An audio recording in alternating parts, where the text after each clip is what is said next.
before the story begins. If you've ever felt like you were sent to the wrong place at the wrong time, only to discover it was exactly where you needed to be, this one's for you. And if stories like this move you, hit that subscribe button right now and drop your city or country in the comments below. I want to see how far this story travels. Every comment tells me you're out there, and it keeps these stories coming. She didn't hesitate. That was the part nobody talked about afterward. Garrett Crowley walked onto that train platform like he owned every inch of Montana already, and he looked at the woman stepping off the eastbound line with her single trunk and her schoolteacher hands, and he laughed. Not quietly, not to himself. He laughed loud enough for the station master to hear, loud enough for the two hired men flanking him to smirk on cue, loud enough for a 6-year-old girl gripping her father's coat to press her face against her father's leg and go still. That, Garrett said, pointing at Elena Whitmore like she was livestock that had wandered into the wrong pen, is what Silas Boone sent away for. That moment, that specific, ugly moment, was the one Elena would remember long after everything else had been settled and signed and survived. Not because it broke her, but because it didn't. The telegram had said practical. Silas Boone had been very specific about that word. He'd spent 3 evenings at the kitchen table after Maisie went to sleep, composing the letter to the Harding Placement Agency in St. Louis with the kind of deliberate care a man uses when he knows he's only going to be able to afford one mistake. He needed someone who understood hard winters, someone who didn't flinch at blood or mud or silence, someone who had calloused hands and sensible expectations and absolutely no illusions about what life on a Montana homestead in 1883 actually looked like from the inside. He had not asked for beauty. He had not asked for youth. He had specifically, in careful handwriting that cost him 4 drafts to get right, asked for experience. What arrived on the Thursday afternoon train was Elena Grace Whitmore, 31 years old, from Dayton, Ohio, with ink-stained fingers and a pair of reading glasses folded into the front pocket of a coat that was clearly not made for a Montana winter. Silas saw her before she saw him. He was standing at the far end of the platform with Maisie beside him, and he watched her step down from the train car with that single trunk and look around the Harlow Creek station with an expression he couldn't quite read. Not nervous, not excited, but careful.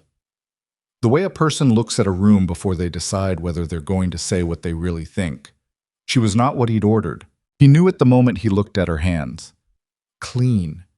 Ink-stained, yes, but clean in the way that meant she'd spent her life holding chalk and pens and books, not fence posts and water buckets. Her boots were good leather but already impractical, the kind that would be ruined by the first serious mud. She stood straight, which he respected, but there was something too composed about her, too arranged, like she'd practiced this moment in her head all the way from Ohio and was determined to get through it without falling apart. Maisie tugged his sleeve. "Papa, is that her?" "I don't know yet," he said, which was a lie. He knew. He walked toward her anyway because there was nothing else to do. The station agent, Henricks, was already pretending to sort mail he'd sorted an hour ago, which meant he was listening, and Silas Boone had never in his life given this town anything worth reporting. "Miss Whitmore?" he said, stopping about 3 feet away with his hat in his hand, because his mother had raised him with manners, even if life had worn most of them down. She turned and looked at him directly. No flutter, no performance. "Mr. Boone." It wasn't a question. "There's been a mistake," he said. She didn't blink. "I'm aware the agency may have sent someone different from what you requested.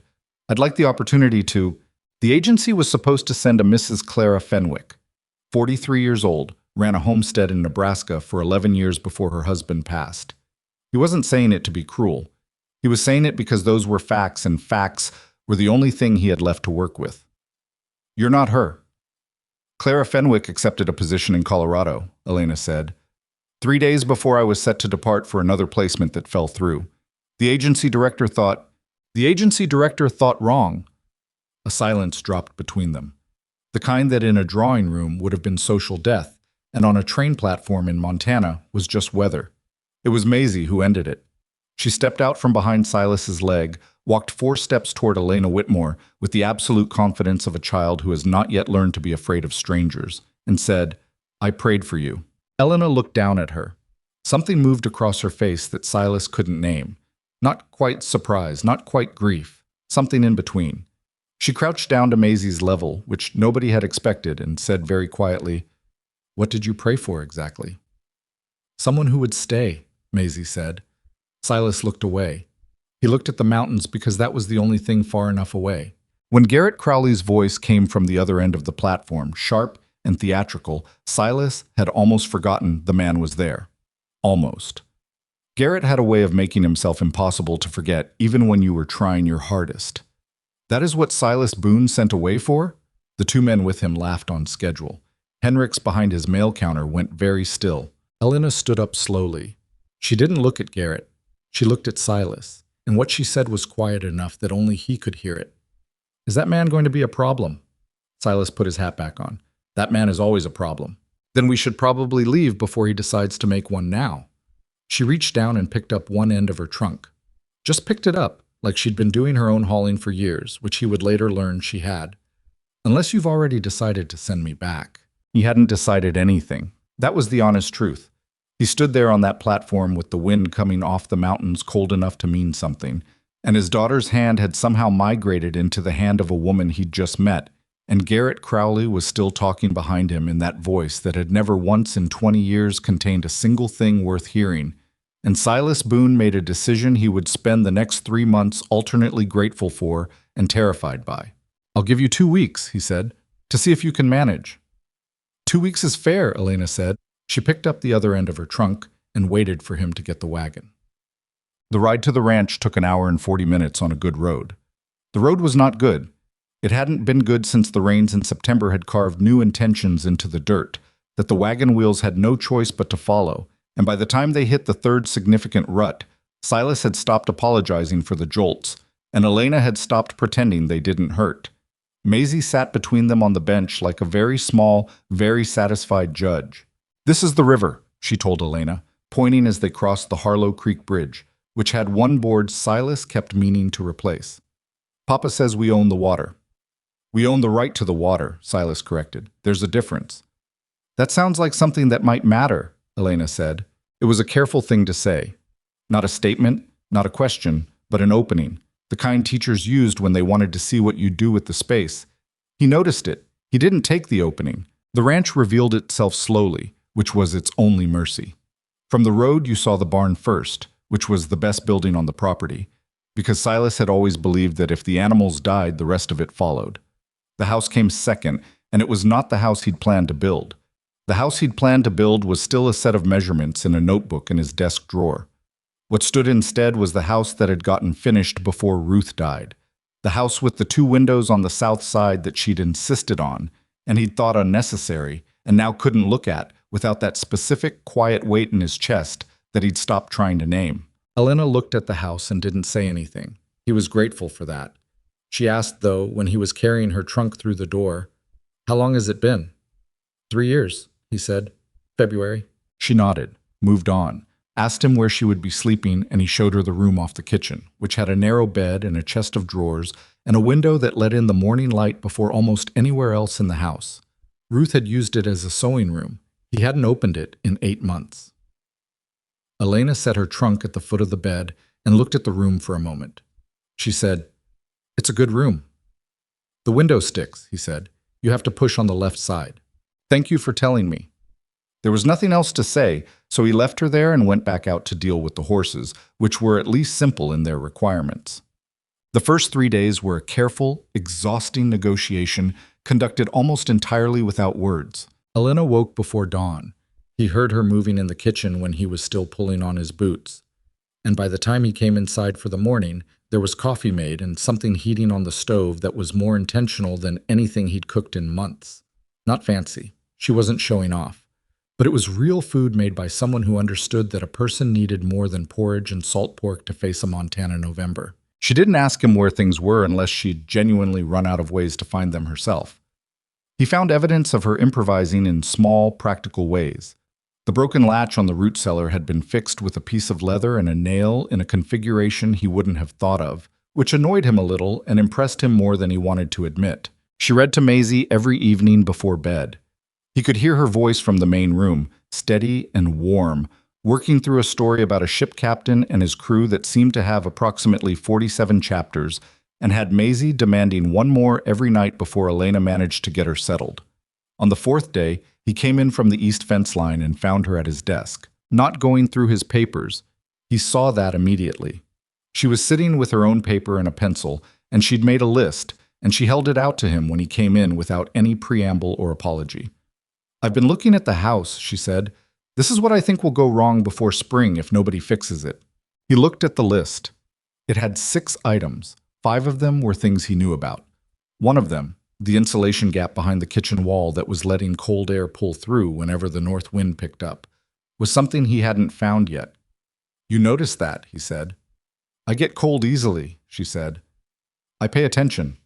He looked at the list again, then at her. "Miss Whitmore." Elena. The name felt strange in his mouth, not because it was a difficult name, but because he hadn't said a woman's name out loud in a very long time. "Where did you teach?" "Dayton. And before that, a school in Athens, Ohio, for 4 years. "You taught grown children," he said. It wasn't quite an insult. "I taught children from 6 to 17, she said. Some of the 17-year-olds were larger than their fathers, and a few of their fathers were on the school board. She paused. "I learned early how to manage a room full of people who didn't particularly want to be managed." Despite himself, despite everything, he almost smiled. He kept it off his face out of habit. "I'll look at the wall," he said. He took the list. He didn't thank her, but he kept it in his breast pocket for 3 days, and when he pulled it out to check items off, the paper was worn soft at the fold.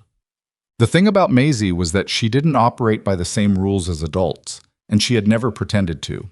She had been 2 years old when her mother died and had therefore been raised without a woman in the house for all the years that mattered, and the absence had shaped her in ways that Silas watched with a kind of helpless love. She was not a soft child.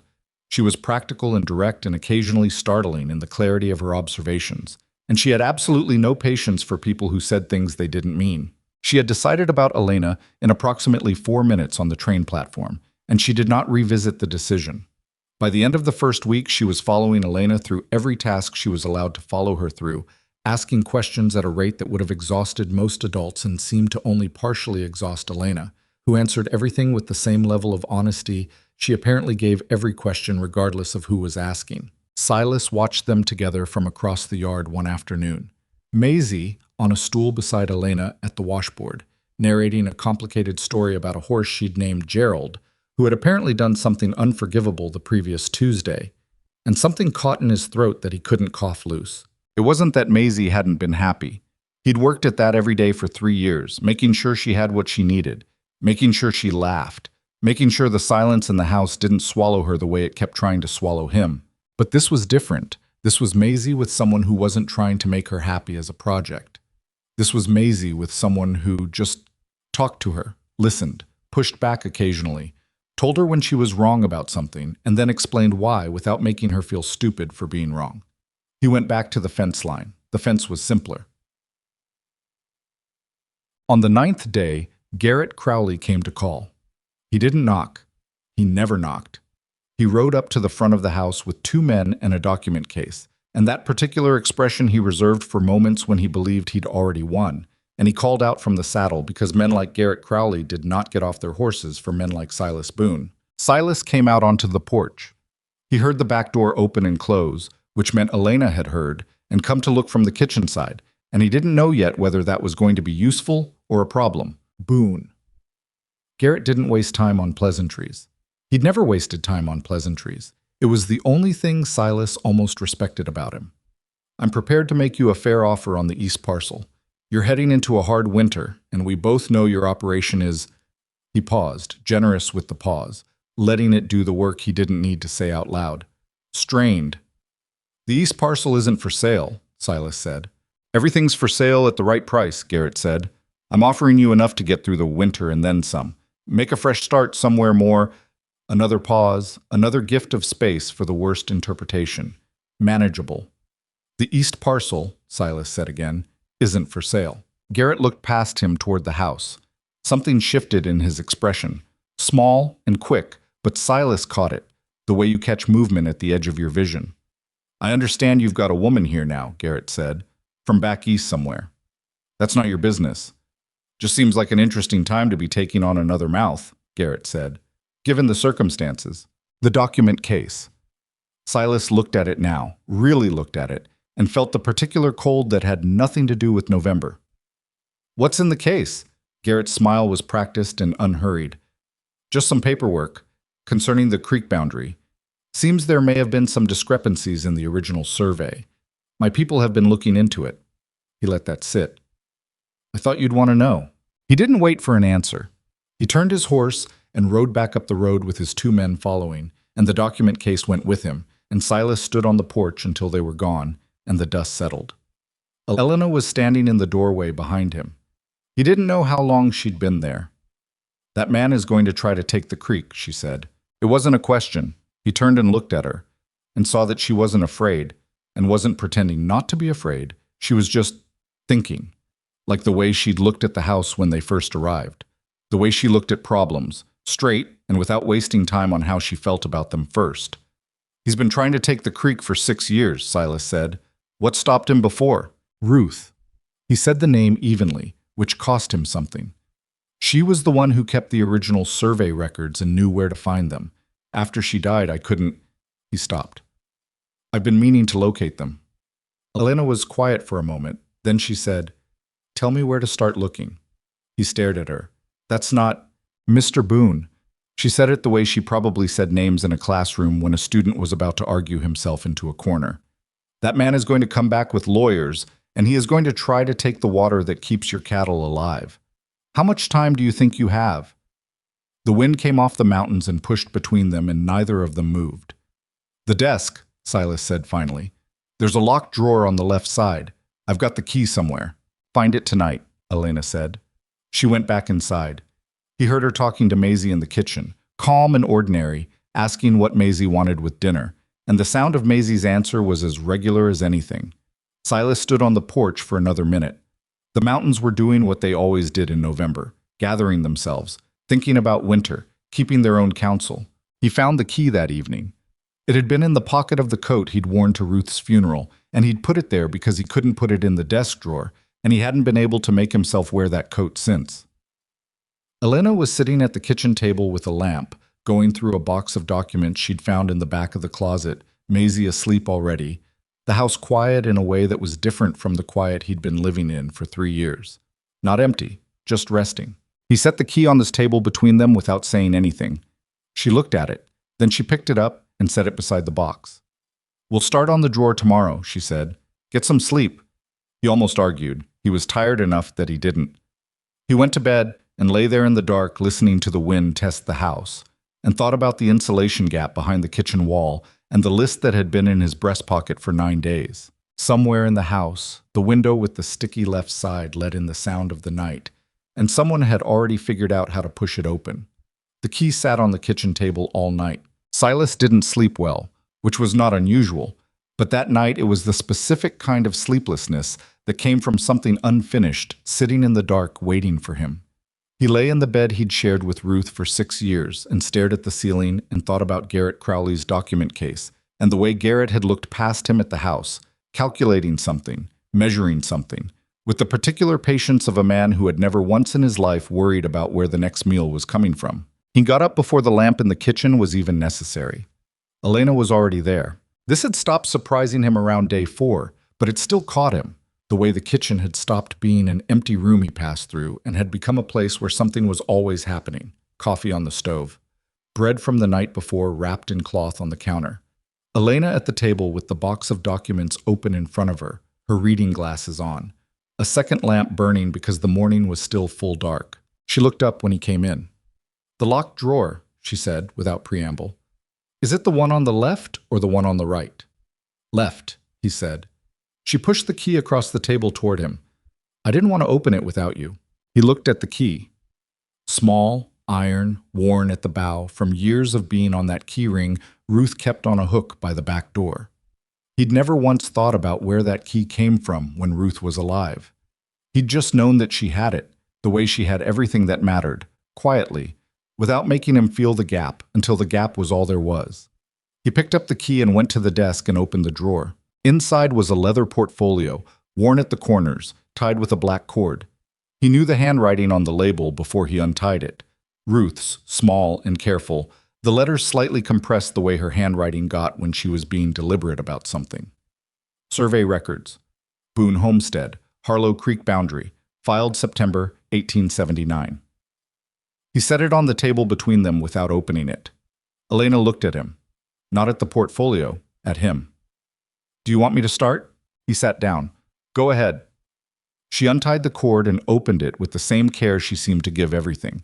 Not reverent, just attentive, the way a person handles something they recognize as important without needing to be told why. Inside was a stack of folded papers, some official-looking documents with territorial seals, 2 hand-drawn maps, and a letter in a handwriting Silas didn't recognize. Elena spread the maps on the table carefully, smoothing the folds.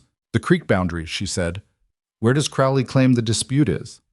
He said discrepancies in the original survey. Silas pointed to the eastern map. The creek bends here, about a quarter-mile from the house. He's been arguing for 2 years that the boundary line runs on the wrong side of that bend, meaning he'd get the water. Elena studied the map for a long moment. She put her finger on a mark near the bend, a small notation in ink, a number and a letter combination he'd never paid much attention to. What's this? He looked. Survey pin marker. They drove iron pins into the ground at the corners of the survey. Is the pin still there? Silas opened his mouth and then closed it. The honest answer was that he didn't know because he hadn't checked.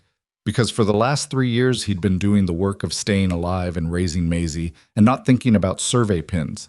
It should be, he said, unless someone pulled it. Elena took off her reading glasses and set them on the table. She looked at him with the expression he was starting to recognize. Not judgment, not impatience, but a kind of steady insistence that they were going to have to look at the thing directly or not at all. We should check before Crowley does, she said. That's frozen ground, he said. It's November, Elena. I know what month it is, she said. Not sharp about it, just factual. And I know that if that pin is there and Crowley's lawyers don't know about it yet, we have time. If it's not there, or if someone's moved it, we need to know that too. Either way, we need to know. He looked at the map. He looked at the coffee she'd poured him that was sitting at his elbow getting cold. I'll ride out this morning, he said. I'll come with you. The ground's going to be... I have boots, she said. I know they're not the right ones. I've ordered better. She paused. I ordered them 3 days ago, from the catalog at the general store. He stared at her. You ordered boots. And heavier wool stockings, and a proper coat, because this one is going to get me killed by January. She said it matter-of-factly, as though ordering herself appropriate clothing for a Montana winter was simply a problem she'd identified and addressed. Is that a difficulty? No, he said slowly. No. He drank his coffee. It was already mostly cold. Don't wake Maisie yet, Elena said, pulling the maps closer and making a small notation on a piece of paper. I want to write down the marker numbers before we go. And you should eat something before we ride out. There's bread. He almost said he wasn't hungry. He was in fact extremely hungry, and he'd been managing it badly for 3 years because there was no one in the house to tell him that was a foolish way to run a body.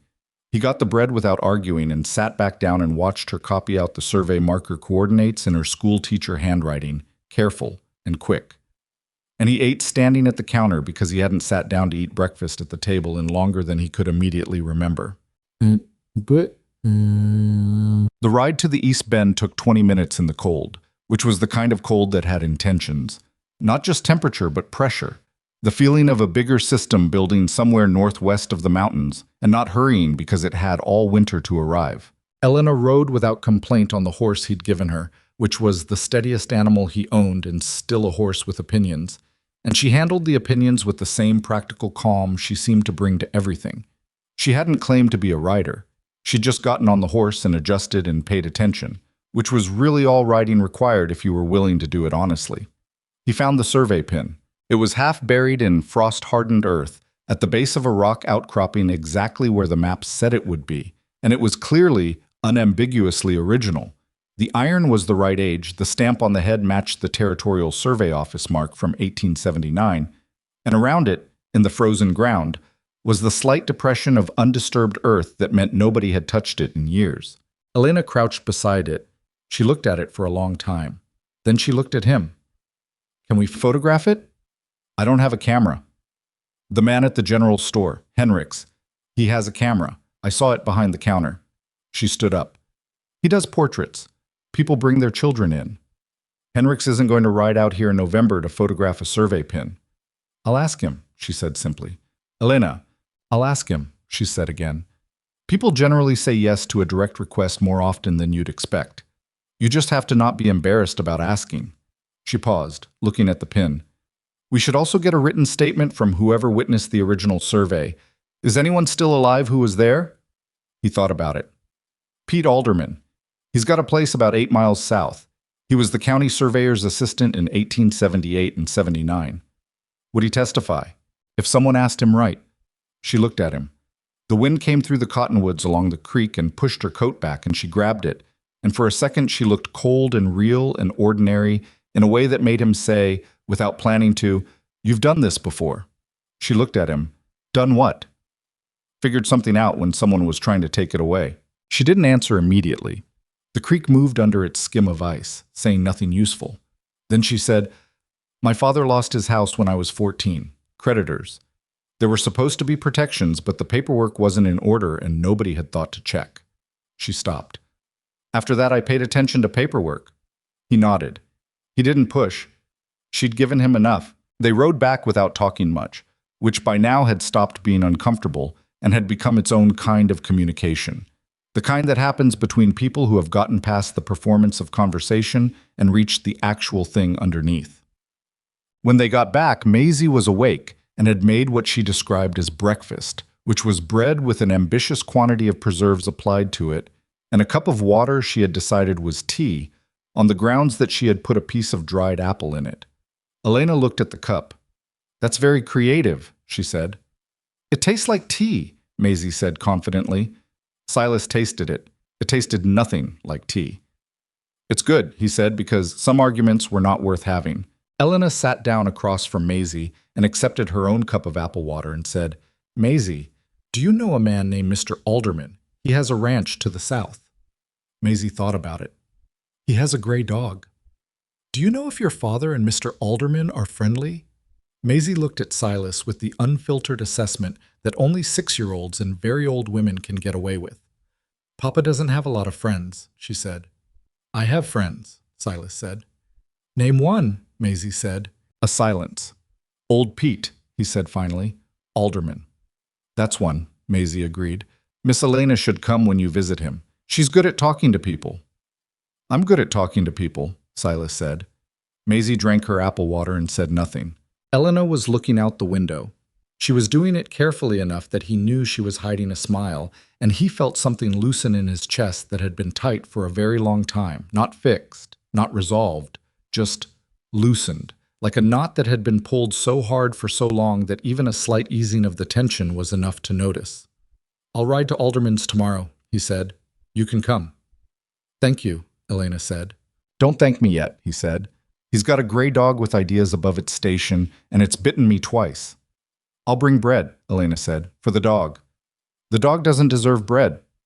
Most things that bite people are hungry for something, Elena said. She picked up her apple water and drank it with her face entirely straight.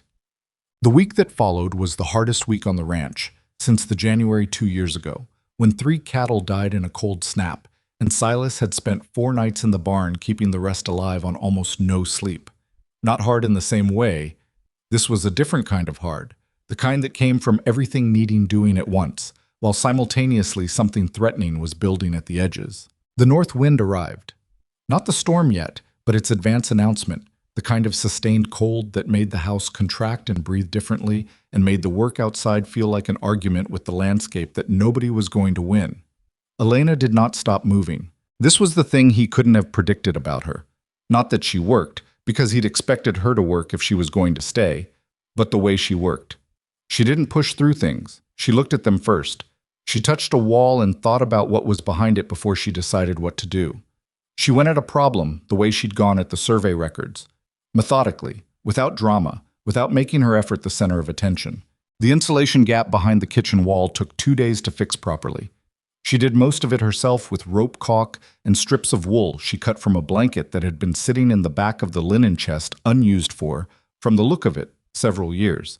He came in and found her on a stool with her arms inside the wall cavity and said, "I could have done that." "I know," she said, from inside the wall. "You've been fixing fence all week. Hand me that piece to the left of your foot." He handed her the wool strip. "The piece isn't going to last winter." "Long enough to order proper material from Billings," she said. "And better than nothing." She worked in silence for a minute. "The window in my room sticks because the frame's warped. The wood's gotten wet at some point. If you have time before the real cold comes, it needs to be reseated." "I know about the window." "Then why—" "I know about it," he said again. He didn't say the rest, which was that he'd known about it for 2 years, and every time he'd walked toward that room to fix it, he'd stopped in the doorway and been unable to go in, because some rooms hold their losses longer than others. He picked up the next strip of wool. "I'll do it this week." She came out of the wall and looked at him. He expected a question. She didn't ask one. She just took the piece of wool from his hand and said, "The latch on the barn's east door is pulling loose. I noticed this morning. You'll want to check it before the wind gets serious." "I already checked it," he said. "Good," she said. And she went back into the wall. He fixed the window that afternoon, alone, quickly, without letting himself think about it. The trip to Pete Alderman's place happened on a Wednesday, gray and cold, with Elena in the wagon beside him, and Maisie at home with specific instructions to stay inside and not attempt any experiments in the kitchen. Maisie had looked at them both with the expression of someone who fully intended to ignore these instructions the moment the wagon was out of sight. "She's going to do something to the kitchen," Elena said as they pulled away. "I know," Silas said. "Should we—" "She'll be fine," he paused. "Probably." Pete Alderman was 67 years old and had the personality of a man who had spent 40 years being right about things, and had long since stopped being gracious about it. He met them at the gate of his property with his hat pulled low and the gray dog at his heel, and the expression of someone who had very limited patience for visitors who hadn't sent word ahead. Then he saw Elena, and something complicated happened to his face. "This the Eastern woman?" he said to Silas. "Her name is Elena Whitmore," Silas said. "I know her name. Henrik's told the whole county her name." Pete looked at Elena with the direct, assessing gaze of a man who had learned to read people the way others read weather. "What do you want?" "We need to talk about the 1879 survey," Elena said. "The Harlow Creek boundary. Silas tells me you were there." "I was." "Garrett Crowley is claiming there were discrepancies." Pete made a sound that in a gentler man would have been a laugh. In Pete Alderman, it was more like something being struck with a very small hammer. "Crowley can claim the moon's made of good intentions. Doesn't make it true." "Would you be willing to say that on paper?" Elena asked. "In front of a notary?" Pete looked at her for a long moment. Then he looked at Silas. "She always talk like this?" "Always," Silas said. "She write that Crowley's making a move?" "He came to the house," Silas said. "Document case and 2 men." Pete looked back at Elena. His gray dog had moved away from his heel and was approaching the wagon with an exploratory air that preceded the biting, in Silas's experience. Elena reached into the basket she'd brought and produced a piece of bread and held it out without looking away from Pete, and the dog took it gently and wandered off satisfied. Pete Alderman watched his dog. Then he looked at Elena with something that was not quite respect, but was its near neighbor. "Come inside," he said. "I've got coffee." The coffee was bad. The conversation lasted 2 hours. Pete talked about the 1879 survey in the exhaustive, precise detail of a man who had loved that work and remembered every pin and stake and compass bearing with the clarity of a thing done right. And Elena asked questions that were so good, so exactly the right questions, the ones that went after the specific facts that would matter in front of a county official, that at one point Pete stopped talking and looked at her over his bad coffee and said, "Where did you go to school?" "Oberlin," Elena said. "For 2 years, before my father's finances changed." Pete looked at Silas. Something passed between the 2 men, old and wordless, the kind of look that says more than could be said out loud in front of the subject of the comment. "I'll write the statement," Pete said. "I'll do it today and have it notarized in town by Friday." He pointed his cup at Elena. "You make sure Boone doesn't do anything stupid before this gets settled." "I'm working on it," Elena said. "Hey," Silas said. "He's not much for strategy," Pete told Elena, as if Silas were mildly deaf or temporarily somewhere else. "Never has been. Good man. Hard worker. Would stand in front of a moving train to protect something he cared about and would not think to step sideways first." I'm right here, Silas said. I know you are, Pete said. Drink your coffee. They drove home in the early dark with Pete's promise and the cold leaning into everything. The horses knew the road well enough to manage without much guidance, and Silas let them, his hands loose on the reins, his mind running through what Pete had said about the survey pins and the county record office, and which officials in Harlow Creek he trusted, and which ones had accepted hospitality from Garrett Crowley in the past. It was a short list on the first count and a longer one on the second. Crowley has someone in the records office, he said. Not to anyone in particular, just saying it out loud because it had been sitting in the back of his throat since Pete had mentioned the name of the county clerk. Delbert Marsh, Elena said. He looked at her. You know about Marsh? Henricks mentioned him, at the general store. She was looking at the road. He said Marsh has been taking meals at Crowley's house twice a month for 2 years. Henricks told you that? Henricks told me several things, Elena said. He's an excellent source of information if you buy something and ask him one question and then just wait. Silas thought about this. What did you buy? Thread, she said, and a tin of boot polish, for your boots, by the way. They're in rough shape. He looked down at his boots in the dark. My boots are fine. Your boots have a crack in the left sole that's going to open up in the first serious wet. He hadn't noticed the crack. He was now going to think about nothing but the crack. What else did Henricks tell you? That Crowley's been meeting with a lawyer from Billings, a man named Corwin. He specializes in water rights. She paused. He's expensive, which means Crowley is serious about this. Crowley's always serious. This is more serious than usual, Elena said. He wouldn't bring in a Billings lawyer for a property dispute if he thought you were just going to give in without a fight.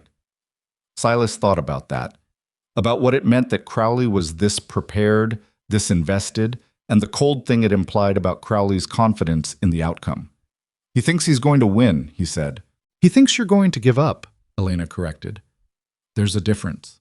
She looked at him then, and in the dark he could see enough of her face to catch the serious edge of it. Are you? The word came out before he'd finished thinking it. No. Good, she said. She turned back to the road. Then we need to get to the county record office before Marsh has time to do anything with whatever Crowley's lawyer has given him. That's tomorrow, Silas said. That's tomorrow, she agreed. They rode the rest of the way home, in the kind of silence that had stopped being the absence of something and had become its own presence.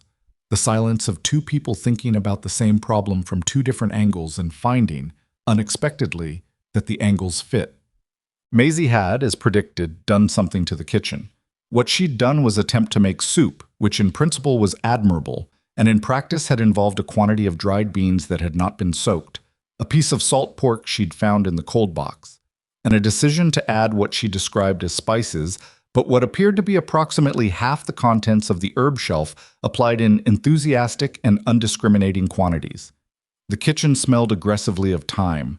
It's soup, Maisie said, standing beside the pot with a wooden spoon, and the expression of a person who was going to defend this statement against all evidence. Elena came in, took one slow breath of the thyme-heavy air, and said, How long has it been on the stove? A while, Maisie said. Elena looked in the pot. She looked at the beans, which had the texture of small rocks. She looked at the salt pork, which had given everything a deeply committed saltiness. She got a spoon and tasted it carefully. Her face did something controlled. It needs more water, she said finally, and more time, and maybe a little less of the time. I put in all the time, Maisie said. I can tell, Elena said. Silas came in and looked at the pot and looked at his daughter and said, Nice work. Elena turned and looked at him. He shrugged. Maisie had tried to make soup for the people coming home cold and tired, and the soup was going to be terrible, and he was not going to be the one to tell a 6-year-old that trying to feed people was not worth doing unless you did it perfectly. They ate the soup. It was genuinely very bad. The beans were still hard in places, and the salt had gone from generous to geological. And Elena quietly added water twice during the meal, and Maisie narrated every decision she'd made during the cooking process, with the confidence of someone presenting a successful experiment to a scientific body. After Maisie was in bed, Silas came back to the kitchen to find Elena eating the rest of the bread over the sink with the expression of a woman who needed something that wasn't salt. He got the bread tin from the counter and stood beside her. She's going to be a handful in this kitchen for years, he said. She's going to be excellent, Elena said, after she learns about soaking beans. And measuring. And measuring. She tore off another piece of bread. She was trying to do something good. That matters more than how it came out. He looked at the tin in his hands. Yeah, he said. It does. They stood at the sink in the thyme-smelling kitchen, not talking, which was by now the most natural thing in the world. The county record office in Harlow Creek opened at 8 in the morning and was staffed by Delbert Marsh, who was a thin, precise man with the eyes of someone who spent a great deal of time calculating what things were worth. He looked at Silas when they came in, and then looked at Elena, and then looked back at Silas with the kind of professional neutrality that was itself a kind of message. "Mr. Boone," he said, "what can I do for you?" "I need to review the original filed survey for the Boone homestead," Silas said. "The 1879 territorial filing, Harlow Creek boundary." Marsh's expression didn't change. "That would be in the historical records. I'd need to locate it." "Take your time," Silas said. Marsh disappeared into the back. Elena moved to the counter and opened the folded paper she'd been carrying. The notations she'd made from the portfolio, the marker numbers, the map coordinates. She spread it on the counter without asking and began checking her numbers against the index on the wall. Her reading glasses were on. She was moving quickly but carefully, the way she moved through everything. Not rushing, not performing, just getting through it. Silas watched the door Marsh had gone through. Marsh came back 9 minutes later. He was carrying a folder. His expression was the same. "Here you are," he said. "I'll need you to sign the viewing log." "Of course," Elena said, before Silas could say anything, and she reached for the pen and signed her own name beside his. Marsh looked at her signature. Something moved in his eyes, brief and calculated, and disappeared. They spread the document on the counter. Elena went through it methodically, cross-referencing her notes, checking every marker number, tracing the boundary line with her finger. Silas watched her and watched Marsh, who had retreated to his desk and was doing paperwork, which was perfectly normal and therefore suspicious. "It's all here," Elena said quietly. "Everything matches. The survey is clean. Crowley's lawyer claims there are discrepancies." "Crowley's lawyer hasn't seen this document yet," she said, just as quietly. "Or if he has, he's planning to argue something that isn't in it." She looked at Marsh at his desk and dropped her voice further. "I'd like a certified copy." "That costs," Silas said. "I know." She didn't look at him. "I have some money I've been keeping for something important." He started to say that he didn't need her money for this, and stopped. She wasn't doing it to help him. She was doing it to protect the document, to get it out of this building and into their hands in certified form before anyone had a chance to decide it had gone missing. He understood the thinking because it was good thinking, the kind his wife would have done. He let her pay. It cost him something to let her, but he let her. Marsh produced the certified copy with the same professional neutrality and stamped it with the county seal, and said, "Will there be anything else?" "Not today," Elena said pleasantly. "Thank you so much for your help." Outside in the cold, Silas took the certified copy from her and folded it into his coat. "He's going to tell Crowley we were here." "Before tonight," Elena said, "which means Crowley's lawyer is going to move faster." "Yes." She pulled her coat tighter. It was still the wrong coat. "Which means we need Pete's statement notarized by tomorrow, and we need to get both documents to Silas Hendricks, who I understand is the county judge." "How do you know about Judge Hendricks?" "Hendricks at the general store," she said. "Is there anything Hendricks didn't tell you?" She thought about it. "He didn't tell me whether the judge is honest." "He is," Silas said, stubbornly. "It's been a problem for people trying to do business with him improperly for 30 years. He paused. "It's one of my favorite things about this county." Elena stopped walking and looked at him. It was not the expression he expected. It was something softer, something surprised, as if she'd found something she hadn't known she was looking for. "What?" he said. "Nothing," she said. "I'm glad." She started walking again toward the wagon. "We should get back before the cold gets worse." He followed her. The wind was coming from the northwest again, the steady pressure of it that meant the real weather was thinking about arriving early, and Harlow Creek was doing what small towns did in November, pulling in, closing up, minding its own business with everything except other people's. The telegram arrived 2 days later. It came to the ranch directly, which was unusual. Telegrams came to the station office, and people picked them up. And the fact that it had been delivered meant someone had paid extra to have it brought out, which meant someone wanted it to arrive before Silas could be at the station to collect his own mail. It was from Garrett Crowley's lawyer, Corwin. It informed Silas Boone that a legal challenge had been formally filed with the territorial court regarding the boundary survey of the Harlow Creek homestead property, that a hearing would be held in 30 days, and that if Mr. Boone could not produce documentation sufficient to support his claim, the court would be required to consider the evidence presented by the petitioner, including a recently discovered amendment to the original 1879 survey. A recently discovered amendment. Silas read the telegram 3 times, standing at the kitchen table. Elena was there. Maisie was at the table doing a drawing of something that had been introduced to her by Elena, involving a large ship and a sea creature of disputed species. He handed the telegram to Elena without saying anything. She read it once. She set it down. She took off her reading glasses. Her jaw had gone tight in a way he'd seen twice before. Once when the north wind hit the house hard enough to rattle the chimney pipe.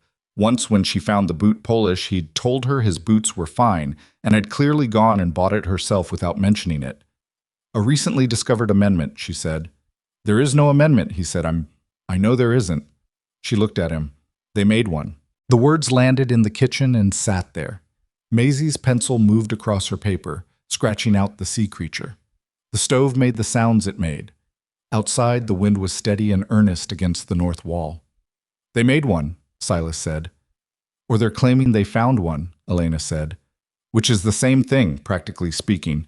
Marsh could have filed something additional, something backdated. It would look official. If you don't have the original, we have the original. We have a certified copy, she said. The original is in the record office. He felt the slow, cold, particular weight of understanding how badly Garrett had been thinking about this, and for how long. This wasn't an opportunistic move. This was something that had been planned for months, waiting for the right circumstance, waiting for a winter when Silas was stretched thin and alone and easier to push. He's been planning this since last spring, Silas said. Probably longer, Elena said. She picked up the telegram again. 30 days. She set it down. We need to talk to Judge Hendricks today. Elena? Silas. She said his name the way she said Maisie's name when Maisie was about to do something that had already been decided. I know you want to think about this first. I know you'd rather take a day and work through it. I would too, frankly. But Marsh has had 2 days since we were at the record office, and if they're going to file an amendment, it may already be filed or it may be about to be. We can't wait. He looked at her. The lamp on the table was the only light in the kitchen because he'd been cutting the oil since November to conserve. And in that light, she looked like what she was, tired, cold, wearing the wrong coat, her hair coming loose from whatever she'd pinned it into that morning. And entirely, absolutely serious. Maisie, he said, get your boots and your coat. Maisie looked up from her sea creature. Are we going somewhere? We're going to visit the judge, Silas said. Maisie considered this. Does the judge have a dog? No, Silas said. Then I don't want to go. You're going anyway, he said. Maisie got her boots. Judge Hendricks was 72 years old and had the constitution of a granite formation and the patience of a man who had learned that most human urgency was a choice rather than a condition. He received them in his study with the telegram and the certified copy spread on his desk, and he read everything without hurrying or being hurried. And when he was done, he sat back in his chair and looked at Silas over the desk with the expression of a man who had been a judge for 23 years and recognized a manufactured crisis when one was placed before him. You've got the certified copy, he said. Yes, Silas said, and a sworn statement from Peter Alderman, who was at the original survey. Filed with your clerk this morning, Elena said. Hendricks looked at her. He'd been looking at her since they came in the way of a man trying to place something he couldn't quite name. Miss Whitmore, he said. What's your position here exactly? I work for Mr. Boone, Elena said. In what capacity? Household in general, she said, and apparently legal research. Hendricks looked at her for a moment longer. Then he almost smiled. A very small movement, quickly controlled. You've seen the alleged amendment? He said. Not yet, Elena said.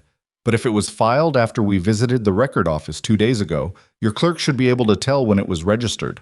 Hendricks picked up his pen and wrote something on a slip of paper. He rang a small bell on his desk. A young man appeared at the door. Hendricks handed him the slip. Check the filing date on any amendment to the Boone Homestead Survey. Bring me the registration timestamp." The young man left. They sat in the study and waited. Maisie had been seated in a chair by the wall with Elena's reading glasses to look at, which she was doing with the serious expression of someone trying to understand optics. The young man came back in 4 minutes. He handed Hendricks a slip. Hendricks read it. His expression didn't change, but something behind it got very still, the stillness of a man who has just confirmed what he suspected and is not pleased. "Filed the morning after you visited the record office," he said. Elena said nothing. Silas said nothing. The amendment existed because they'd gone to look for the truth, and that fact was its own complete ugly sentence. Hendricks set the slip down. He looked at Silas. "You have 30 days to prepare a full response. You have the original certified survey. You have a sworn witness. What you need now is a lawyer." "I can't afford," Silas started. "I know a man in Billings who takes cases like this," Hendricks said. "He's expensive, but he takes a portion of the outcome. And he has a particular dislike for Everett Corwin, who is the lawyer attached to this filing, and who has appeared in my court twice before and lost both times." He paused. "I'm telling you this not because I'm taking sides, Mr. Boone, but because you have a legitimate claim and I'd prefer to see it properly represented. My job is to rule on what's presented. Yours is to make sure what's presented is complete." "Thank you," Elena said. Hendricks looked at her. "You're not from here," he said. "Ohio," she said. "Dayton." "Long way from Dayton," he said. "I'm aware," she said. He picked up a pen. "I'll write you a letter of introduction to the Billings lawyer. His name is Amos Garrett. No relation," he added, with the dry precision of a man who had needed to make that clarification before. Maisie, from the chair by the wall, said, "Do you think Elena is going to stay?" Everyone looked at her. She was still holding Elena's reading glasses, looking at the judge with the guileless directness of a child who had simply said the thing everyone else was carefully not saying. Hendricks looked at Maisie, then at Elena, then at Silas, with an expression of a man who had just seen something clearly that nobody else in the room was quite ready to look at directly. "That," he said carefully, "would seem to be the relevant question." Nobody answered him. The wind pressed against the judge's window, and the lamp burned steady, and Maisie put the reading glasses back on the arm of the chair, with the careful propriety of a child who knew she'd said something important and had the wisdom, for once, to leave it alone. Nobody slept well that night. Silas lay in the dark and ran numbers he already knew didn't add up. The cost of a Billings lawyer against what he had in the bank, which was enough to get through winter if nothing broke, and not enough if something did. Something was always breaking. That was the first lesson Montana taught you, and the second was that it didn't wait for a convenient time to do it. He heard Elena moving in the kitchen around midnight. Not cooking, just moving, the soft sound of someone who had woken up thinking and couldn't stop. He almost got up. He didn't. There were some silences a person needed to work through on their own, and he'd learned the difference between a silence that needed company and one that needed space, mostly by getting it wrong for 3 years. In the morning, she had dark circles under her eyes and made coffee strong enough to stand a spoon in and didn't mention having been up. And he didn't mention hearing her, and they ate breakfast with Maisie narrating a complicated dream about a horse that could do arithmetic. The letter to Amos Garrett in Billings went out on the Thursday Post. Judge Hendricks had written it himself in a hand that suggested a man who chose his words the way a carpenter chose lumber, for specific load-bearing purposes, nothing decorative. He'd outlined the case plainly: original survey documentation, certified copy, sworn witness statement, a fraudulent amendment filed 48 hours after the homestead owner accessed the legitimate records. Silas had read it twice before sealing it. Elena had read it once and said, "He's a good man." "He is," Silas said. "He's also telling us that we can win this," she said. "The way he wrote it, he's not just introducing you, he's making a case." Silas looked at her. "You noticed that?" "I taught language for 11 years, she said. "I notice what words are doing." Garrett Crowley noticed the letter to Billings before the week was out. Silas couldn't prove how. Harlow Creek was a town of 400 people and a post office with one clerk who had worked there for 16 years and knew the face of every envelope that passed through his hands. And some of those envelopes presumably passed through more than hands before they reached their destinations. It didn't matter how Crowley knew. He knew by Friday, which meant by Saturday he was at the ranch again. This time he didn't stay on his horse. He came to the door and knocked, which should have been better than shouting from the saddle, but wasn't, because the act of knocking was its own kind of statement. The statement of a man who had decided to be friendly now, who was willing to come to your level because he'd calculated that friendly was more efficient than intimidating for the next phase of whatever he was doing. Silas opened the door and said nothing. Garrett Crowley was 54 years old and had the physical presence of a man who'd had everything he needed for so long that his body had expanded to fit the assumption. Not fat, broad, settled into himself. He wore a coat that cost more than Silas's monthly supply run, and he wore it like he didn't know what it cost, which was its own particular skill. "Silas," he said, friendly, just a neighbor stopping by. "Mind if I come in?" "I do," Silas said. A pause.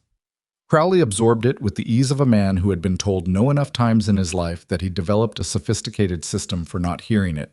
"Fair enough. I'll keep it short." He put his hands in his coat pockets, a gesture that said relaxed and was not. "I heard you've been in contact with a lawyer in Billings." "My business," Silas said. "Of course." Crowley nodded slowly. "I just thought before this gets expensive for everyone involved, and it will get expensive, Silas, that's the nature of the thing. I thought we could have a conversation, man to man." "We're having one. A real one." Crowley glanced past him into the house, and Silas knew he was looking for Elena because that was what Crowley did. He cataloged information, he assessed variables, he kept mental records.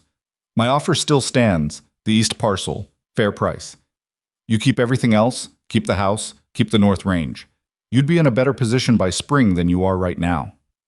"The east parcel has the creek," Silas said. "The creek," Crowley said gently, "is the subject of a legal dispute, which means it's a liability right now, not an asset, something you're defending instead of using." He spread his hands. "I'm offering you certainty. That has value." From inside the house, quietly, Elena's voice, "Mr. Boone." He didn't turn.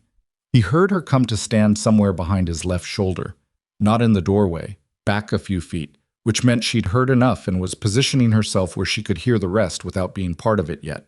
Crowley saw her. He smiled. "Miss Whitmore," he said, "I hope you found the ranch comfortable." She said nothing. Silas had noticed she did this. She didn't fill silences that didn't need filling. It was a discipline. Crowley's smile stayed in place for a moment longer than was natural, and then recalibrated. "My offer has a deadline," Crowley said, turning back to Silas. "End of the month. After that, this goes to court, and court is ugly and long and takes money that a ranch like this one—" He paused, and in the pause was everything he wasn't saying about the state of the Boone homestead and everything he'd calculated about its margins. "Takes money a ranch like this can't easily spare." "End of the month," Silas said. "End of the month," Crowley agreed. "Then we've got time," Silas said. He moved to close the door. Crowley put his hand on the frame. Not aggressive, just present, stopping the momentum. "One more thing," he said, lower. "Just for Silas. That woman in there. She came from an agency, which means she's got a contract for a set period. After that contract ends, she goes, and you're back where you started. Think about who you're fighting this for." He let his hand drop. "Have a good evening." He walked back to his horse. He mounted with the ease of a man who'd been riding before he could walk, and he turned and went up the road without looking back. Because Garrett Crowley never looked back, it wasn't in his construction. Silas stood in the doorway until the sound of the horse faded. Then he closed the door. Elena was at the kitchen table. She had a cup of coffee she wasn't drinking. "How much of that did you hear?" he said. "Enough," she said. She looked at the cup. "He's not wrong about the contract." He pulled out a chair and sat down across from her. Maisie was asleep. It was past 8, and the house was the particular quiet of a house after a child has gone down, where every sound from the adults felt amplified and consequential. "You want to tell me what your contract says?" he said. 90 days, she said, renewable by mutual agreement. The agency requires a written renewal or I'm expected to return. She looked up. "The 90 days are up at the end of January." He sat with that. End of January was 2 months away. The court hearing was in 30 days. Amos Garrett and Billings hadn't responded yet, and even if he took the case, the hearing could run long, could generate appeals, could stretch into a fight that lasted well past when Elena's contract ran out. Crowley had known that. That was the calculation behind the friendly voice and the man-to-man framing. He'd looked at the timeline and found the gap and filed it away. Can the contract be renewed? Silas said. Yes, she said, if we both agree. He nodded slowly. He wasn't ready to say what would come next, and she seemed to understand that because she didn't push. She picked up her coffee and drank it and set it down and said, "The survey pin, we should photograph it before the snow gets serious." You said Henrik's had a camera. I asked him. He'll come Tuesday morning if the weather holds. She paused. I'm going to pay him. Don't argue about that one. I'll pay him, Silas said. She looked at him for a moment. All right, she said. You pay him. What? The snow came Sunday. It came the way the serious snow always came in Montana, not gradually, but all at once, as if the sky had been holding it for weeks and had simply decided it was done waiting. By morning, there were 4 inches on the ground and more coming in a steady, committed curtain from the northwest. And the temperature had dropped to the kind of number that turned everything outside into a problem requiring immediate and specific attention. Silas was in the barn before light. The cattle needed feeding in weather like this, and the water had to be broken in the troughs, and the heat had to be checked in the enclosed section where he kept the 2 horses he couldn't afford to lose. He worked for 2 hours before he heard anyone else moving, and when he came back to the house for a brief break, Elena was in the kitchen with her coat on, pulling on the new boots she'd ordered. Proper this time, heavy leather and lined, the kind of boots that meant she'd looked at a Montana winter and decided to take it seriously. You don't need to come out, he said. The east water trough is going to freeze through, she said. I could see from the window. You've been doing the barn. Is the trough on your list? It's on my list. Then let me do it while you're still working in the barn. She pulled on her hat, a wool thing that was slightly too large and kept threatening to cover her ears completely. I know where the ice axe is. I watched you use it last week. You watched me? I watch everything, she said simply. It's how I know how things work. She went out the back door into the snow before he could respond. He stood in the kitchen for a moment, dripping melted snow onto the floor, and then he went back to the barn. When he came in at mid-morning, both troughs were done, and Elena was at the kitchen table with her coat hung by the door and her hair damp from the snow, and her hands wrapped around a cup of something hot. And she had the survey portfolio open in front of her again, the map spread out in the lamplight, because even in a snowstorm she was working the problem. The trough on the east side had a crack, she said, without looking up. I packed it with clay from the edge of the creek, temporary. You'll need to replace the board on the left end before the next cold snap. He sat down. I know about the board. I know you do, she said. I'm telling you because the clay packing will hold maybe 10 days. He looked at her hands on the cup. They weren't the hands she'd arrived with. 6 weeks on a ranch in a Montana November had done what it always did to hands. The skin roughened. 2 of her knuckles had minor cuts in the way that all ranch hands got cuts in weather this dry. And the ink stains that had been her identifying mark when she stepped off that train had faded under the layer of work. She'd stopped wearing the reading glasses except at the table. She'd stopped reaching for the coat that wasn't warm enough. She'd stopped in small but observable ways, looking like someone who was preparing to leave. I have to ask you something, he said. She looked up. What happened in Ohio? He said it carefully. Before the agency. Why did you leave a teaching position? A pause. Not defensive. She wasn't a defensive person. It was one of the things that had taken him longest to understand about her. She didn't deflect. She just considered. She decided what to say, and then she said it. I was engaged, she said, for 2 years, to a man who taught at the boys' school in Dayton. We had an understanding. We were going to marry in the spring. She looked at the map. He married someone else in February, someone whose father had money. He didn't tell me directly. I found out from a mutual acquaintance. She paused.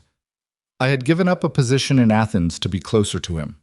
I was living in a boarding house in Dayton on a teacher's salary, which is not sufficient to live alone on comfortably, and I was 29, and I sat in my room for approximately 3 days, and then I went to the agency because I needed to go somewhere entirely different, and I didn't know anyone who could tell me where. Silas didn't say anything. He didn't say he was sorry, because she hadn't told it like she wanted condolences. She'd told it like she was answering a question he'd asked.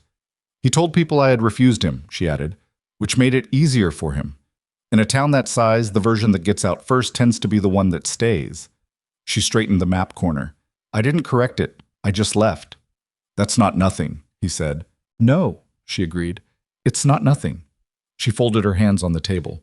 You asked, so I told you. I don't want you to think it broke something in me permanently. I was angry for a while. I'm past the angry part. She looked at him directly. I told you because you've been trying to figure out why a woman with an Oberlin education ends up on a Montana ranch in the wrong coat, and that's the answer. He nodded. He turned his coffee cup in his hands. I'm not good at talking about things like this, he said. I've noticed, she said. Ruth. He stopped. She waited. Ruth was the one who could do this, he said. Say the thing that needed saying. I'd be standing there working up to it for 3 days and she'd just say it, like it was obvious, like it had been obvious for some time and she was just waiting for me to catch up. Elena looked at him with an expression that was quiet and not full of things it was trying not to show, just present. She sounds like she was remarkable, she said. She was difficult, he said. She had opinions about everything and she was right about most of them, which was not always easy to live with. He stopped. I mean that as a compliment. I know you do, Elena said. The snow pressed against the windows. The stove worked steadily, and the lamp burned, and Maisie was in her room talking to her collection of wooden animals through what sounded like a complicated diplomatic situation. The house was alive in a way it hadn't been in years, and Silas sat at the table knowing it and not knowing yet what to do with knowing it. The lawyer from Billings, he said, getting back to the ground. If he responds and takes the case, the hearing's in 3 weeks. 22 days, Elena said. Crowley's going to make a move before then, he said. He doesn't like waiting. He's done something every time he's felt something slipping. What kind of move? She said. Last time I pushed back on him. 4 years ago, water dispute with the Hayward Ranch, 2 properties north of mine. He went to the county commissioners and claimed Hayward had been diverting water illegally. Hayward spent 6 months in hearings before the county dropped it. Nothing came of the charges, but Hayward used up all his fighting energy, and by winter he didn't have enough left to push back on the actual land issue, and he sold. Elena was quiet for a moment. So the legal challenge isn't really the attack, she said. It's the distraction. The attack is whatever he does while you're looking at the legal challenge. Silas looked at her. That's what he did to Hayward, she said. He got Hayward looking at one hand while the other one did the work. She straightened. What's the most vulnerable thing on this property right now? Not the creek. What else? He thought. The North grazing rights. I have a verbal agreement with the Harlow Creek Land Association to graze the North Slope through spring. It's not a written lease. Verbal, she repeated, with a handshake, which used to mean something. Does Crowley have relationships with anyone in the Land Association? Silas went still. The way you go still when a piece you'd been holding in your hand suddenly shows you what it fits against. Dalton Pierce, he said. He's on the Land Association board. He's been having dinner at Crowley's house for 2 years. He stood up slowly. I need to write to the association secretary. Today. Write asking to formalize the grazing agreement in writing, Elena said. As a general matter of record keeping, not because you're worried about it. You don't want them to know you're worried about it. He was already at the desk. The response from Amos Garrett arrived on a Tuesday, 8 days after Silas's letter went out. It was brief and without ornamentation, which Silas would later learn was Garrett's normal mode of communication. A man so efficient with his words that some people mistook brevity for coldness, which was their mistake. The letter said that Garrett had reviewed the details provided by Judge Hendricks, that the case presented sufficient merit to proceed, that his fee would be contingent on outcome, and that he would arrive in Harlow Creek the following Monday to review the documentation in person. He also said, at the end of the letter, in a sentence that seemed almost casual in its placement and was anything but, I am familiar with Everett Corwin's methods. Plan accordingly. Plan accordingly, Elena read over Silas's shoulder. What does that mean? It means Corwin is going to try something before the hearing, Silas said. Garrett's warning us. Can Corwin do anything to the documents we already have certified? No. But he can muddy the water. Witnesses, character, the history of the property. He set the letter down. He could go after the witnesses to the original survey. Elena understood immediately. Pete Alderman. Pete is 72 and lives alone and doesn't have a lawyer, Silas said. They looked at each other. I'll ride to Pete's tomorrow, Silas said. I'm coming, Elena said. He didn't argue this time. Pete Alderman opened his door the next morning, looking like a man who'd had company already, which he had, 2 men from Crowley's ranch, he said, had come by the previous day asking questions about the 1879 survey in a way that Pete described as casual and was clearly not. What did they ask? Elena said. They were inside, Pete's kitchen, the gray dog on a rug by the stove, the coffee bad as always. Pete wrapped his hands around his cup and squinted. Asked me how well I remembered the survey, whether I'd had any assistance at the time, whether the county surveyor, that was a man named Adler, been dead 12 years, whether Adler had worked from original or from copied measurements. Trying to introduce doubt about the methodology, Elena said. That's the shape of it, Pete said. What did you tell them? I told them I remembered that survey the way I remember my wife's face, Pete said, and I'd worked those measurements myself with my own hands, and any man who told them different was either stupid or lying. They wrote things down and left. He looked at Silas. I don't know what they wrote. It doesn't matter what they wrote, Elena said. What matters is what you can say in court. She leaned forward. Pete, is there anyone else who was at that survey? Anyone else still living? Pete thought about it. He thought for long enough that the dog changed positions twice. There was a boy, he said finally. Young man, 15 or so at the time, son of the ranch hand who helped carry the equipment. He'd be 30 in that range now. Name was Callum Voss. His father worked for the Harding Ranch east of town. Don't know if the boy stayed or moved on. Callum Voss, Elena repeated. If he's still around, Pete said. If he remembers. How is 15? Elena said. 15-year-old boys remember everything they were part of, especially physical work, outdoor work, things they did with their hands. She looked at Silas. We need to find him. I'll ask at the general store, Silas said. Henricks, Pete said dryly, seems to know everything else. He does, Elena said. She didn't seem embarrassed about her information sources. Pete, I need to ask you one more thing. The statement you filed with the notary, is everything in it exactly as you remember? Not approximately, exactly. Pete looked at her steadily. I don't file statements that are not exact, he said. Good, she said. Then don't let anyone talk you into softening or clarifying anything in it before the hearing. If Corwin's men come back, you tell them you've said what you have to say, and they can address it in court. Pete's expression did something that on another face might have been amusement. You're a school teacher, he said. I was, she said. Doesn't seem like past tense from where I'm sitting, he said. Callum Voss was 31 years old and working a small claim 3 miles east of Harlow Creek, and Henricks had known exactly where he was because Callum had been in the general store 2 weeks prior buying kerosene. They found him on a Thursday. I was taller than Silas had expected. A lean, weathered young man who looked at Elena when she introduced herself with the wary attention of someone who'd learned not to trust strangers arriving in pairs asking questions. He'd heard about the Crowley dispute the way everyone in a 40-mile radius had heard about it, which was to say incompletely and from angles chosen by whoever had told it. Elena told him what they needed in 3 sentences. Callum sat on the fence post of his claim gate and chewed on a piece of dried grass and looked at the mountains. I remember the survey, he said. Were you there for the boundary markers? The creek section? I helped carry the equipment to every marker on that property, he said. My dad had me write down the numbers as Adler called them. In a notebook. He paused. I've still got the notebook. Elena went completely still. Silas looked at her. You've got the notebook, she said very carefully. My dad kept everything, Callum said. When he died, I took his papers.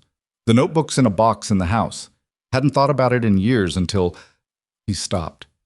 Until 2 men came by last week asking me what I remembered about the survey. The blood went out of Elena's face and then came back in. What did you tell them?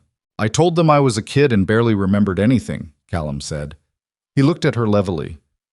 Which is what I'll tell anyone Crowley sends until I know what side of this thing I'm on. A beat of silence. Mr. Voss, Elena said. That notebook is the original field record. If it shows the measurements that match the certified survey and contradicts whatever amendment Corwin has manufactured, it's the strongest piece of evidence in the case. Callum chewed his grass. I know what it is, he said. I'm not stupid. He looked at Silas. Your wife think quick, he said. She's not, Silas started. We work together, Elena said at the same moment. Callum looked between them with the expression of a man who had just heard two people say the same thing 2 different ways and found both versions interesting. Crowley's men offered me money, he said. Said they'd pay for a statement confirming the survey measurements were taken under questionable conditions. Questionable conditions. He said the words like he was holding them up to examine the smell. Man who wrote those numbers wasn't Adler. It was me. 15 years old, I wrote every one of them down exactly as I heard them called. He stood up from the fence post. Come inside. I'll get the notebook. Amos Garrett arrived on the Monday as promised, on the noon stage from Billings. I was not what Silas had expected, which he admitted to himself was probably because he'd built an image of any lawyer who came highly recommended by a judge as a certain type. Older, formal, the kind of man who traveled with a leather document case similar to the one Crowley's lawyer had carried. Garrett was 46, compact and quick-moving, with the distracted energy of a man who was always thinking about 3 things at once and had learned to conduct conversations while the other 2 things ran in the background. He shook Silas's hand. He shook Elena's hand. He looked at Callum Voss's notebook for 30 seconds and said, "Where has this been?" "In a box," Elena said. "For 30 years?" "Under a bed," Callum said. "In a box." Garrett sat down at Silas's kitchen table with the notebook and the certified survey copy and Pete Alderman's sworn statement, and he read everything for 45 minutes while Elena made coffee and Silas stood by the window watching the road because it had become his habit by now to watch the road. When Garrett looked up, he addressed Elena directly, which Silas noticed without knowing exactly what to do with. "You organized this," Garrett said. Not a question. "We organized it," Elena said. Garrett looked at Silas. Silas nodded. Garrett looked back at Elena. "How did you know Corwin's amendment would be filed after you visited the records office?" "I didn't know," she said. "I thought if they were planning something, going to look for the original would trigger it. And if we'd triggered it, we'd know the timeline." "You flushed them," Garrett said. "We needed to know what we were working with," she said. "We couldn't fight something invisible." Garrett looked at the notebook again. At the field measurements in a 15-year-old's handwriting, precise and careful, column after column of numbers that matched the certified survey exactly and matched the amendment Corwin had filed not at all. He closed the notebook carefully. "Here's the problem," he said. "Corwin knows what he's doing. He's not going to present that amendment and sit down. He's going to attack the credibility of your witnesses. Pete Alderman is 72 and was a junior assistant at the time of the survey. Callum Voss was 15 and is a small claim operator with no formal standing. He's going to make this a question of whose experts are more credible, and Crowley can afford better experts." "Can the notebook be challenged?" Elena asked. "Everything can be challenged," Garrett said. "That's the nature of a courtroom. But a contemporaneous field record in a minor's handwriting is very difficult to allege was manufactured." He looked at the book again. "The handwriting is immature.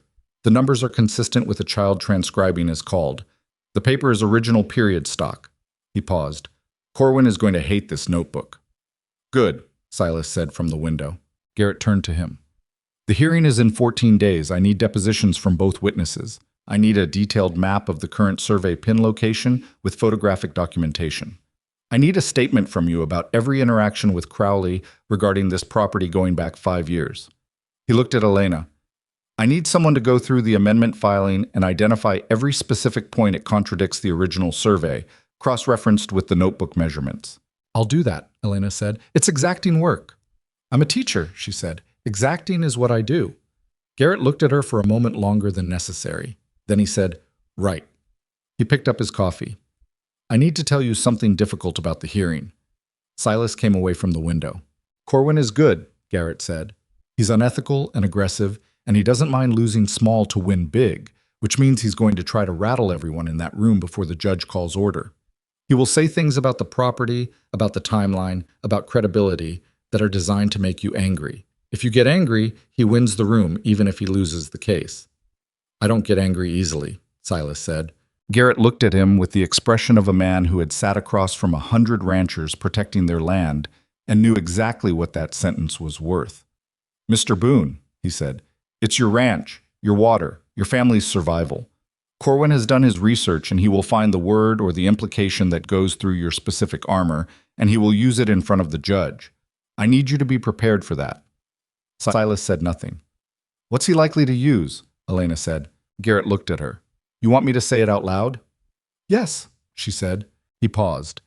He may question whether the homestead was maintained appropriately following the death of Mrs. Boone, whether the land was properly worked, whether a single man with a child and recent seasonal staff had the operational capacity to substantiate an ongoing water rights claim.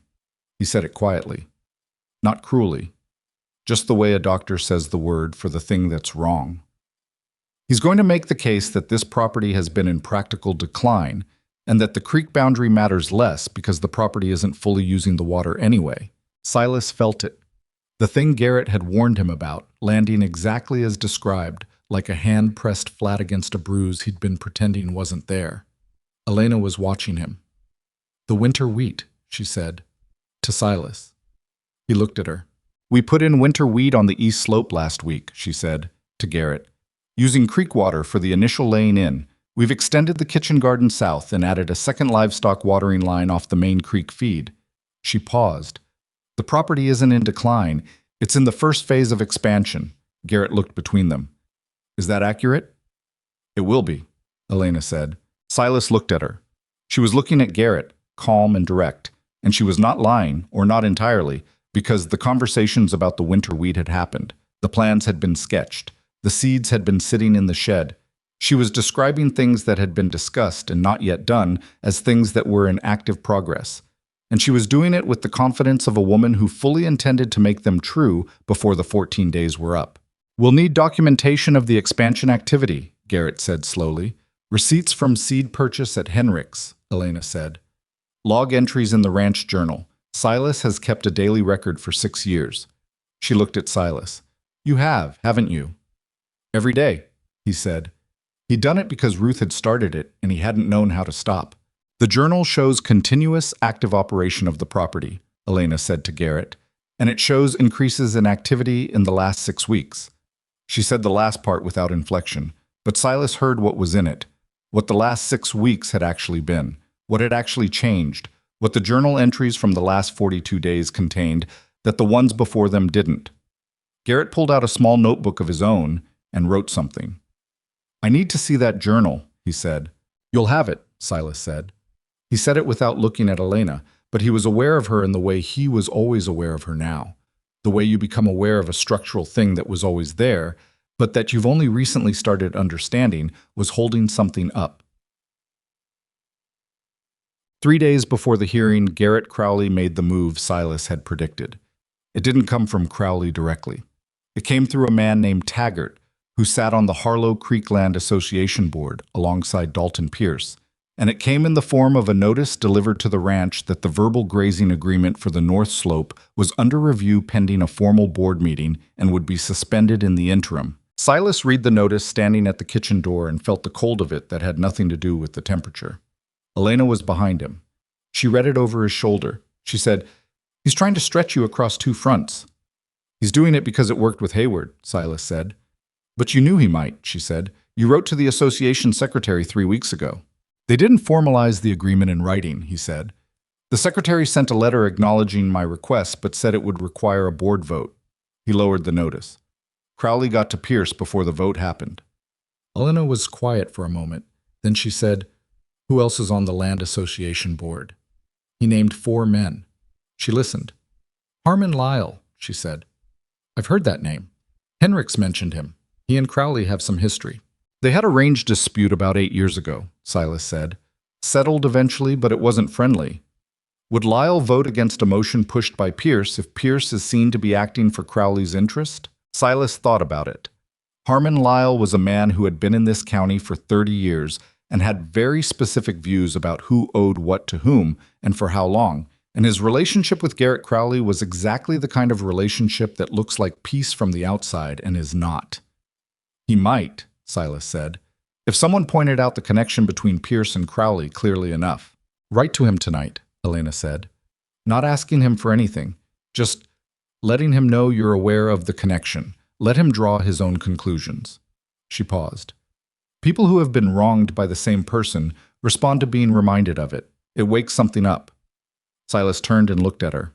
She was standing in the kitchen doorway in the proper boots and the better coat with her reading glasses pushed up on her forehead, the way she wore them when she wasn't using them but didn't want to put them down.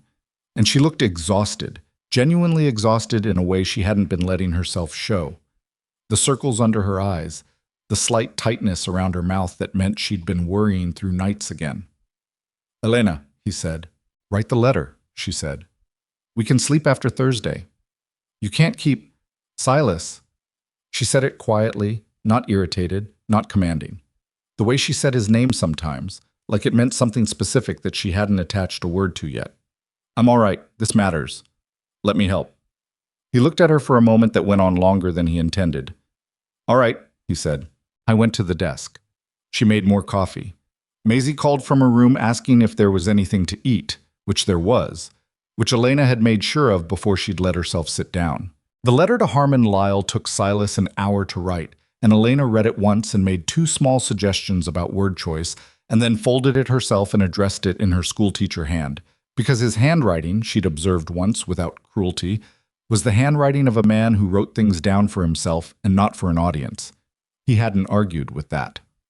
The morning of the hearing arrived with the particular clarity that very cold days have, the kind of sky that looks painted, too blue to be accidental, everything sharp-edged and specific, in a way that felt like a reckoning rather than a season. They went to town in the wagon, Silas, Elena, Garrett, the lawyer, Pete Alderman, who they'd collected on the way, and Callum Voss, who had ridden in separately and was waiting outside the courthouse with his notebook and a leather case Elena had found in the trunk under her bed and given him for the purpose. Maisie was with a neighbor woman, Mrs. Tarbell, who had 2 grandchildren and had offered without being asked, because Harlow Creek was a town where that still happened, and Silas was grateful for it in a way he couldn't always say out loud.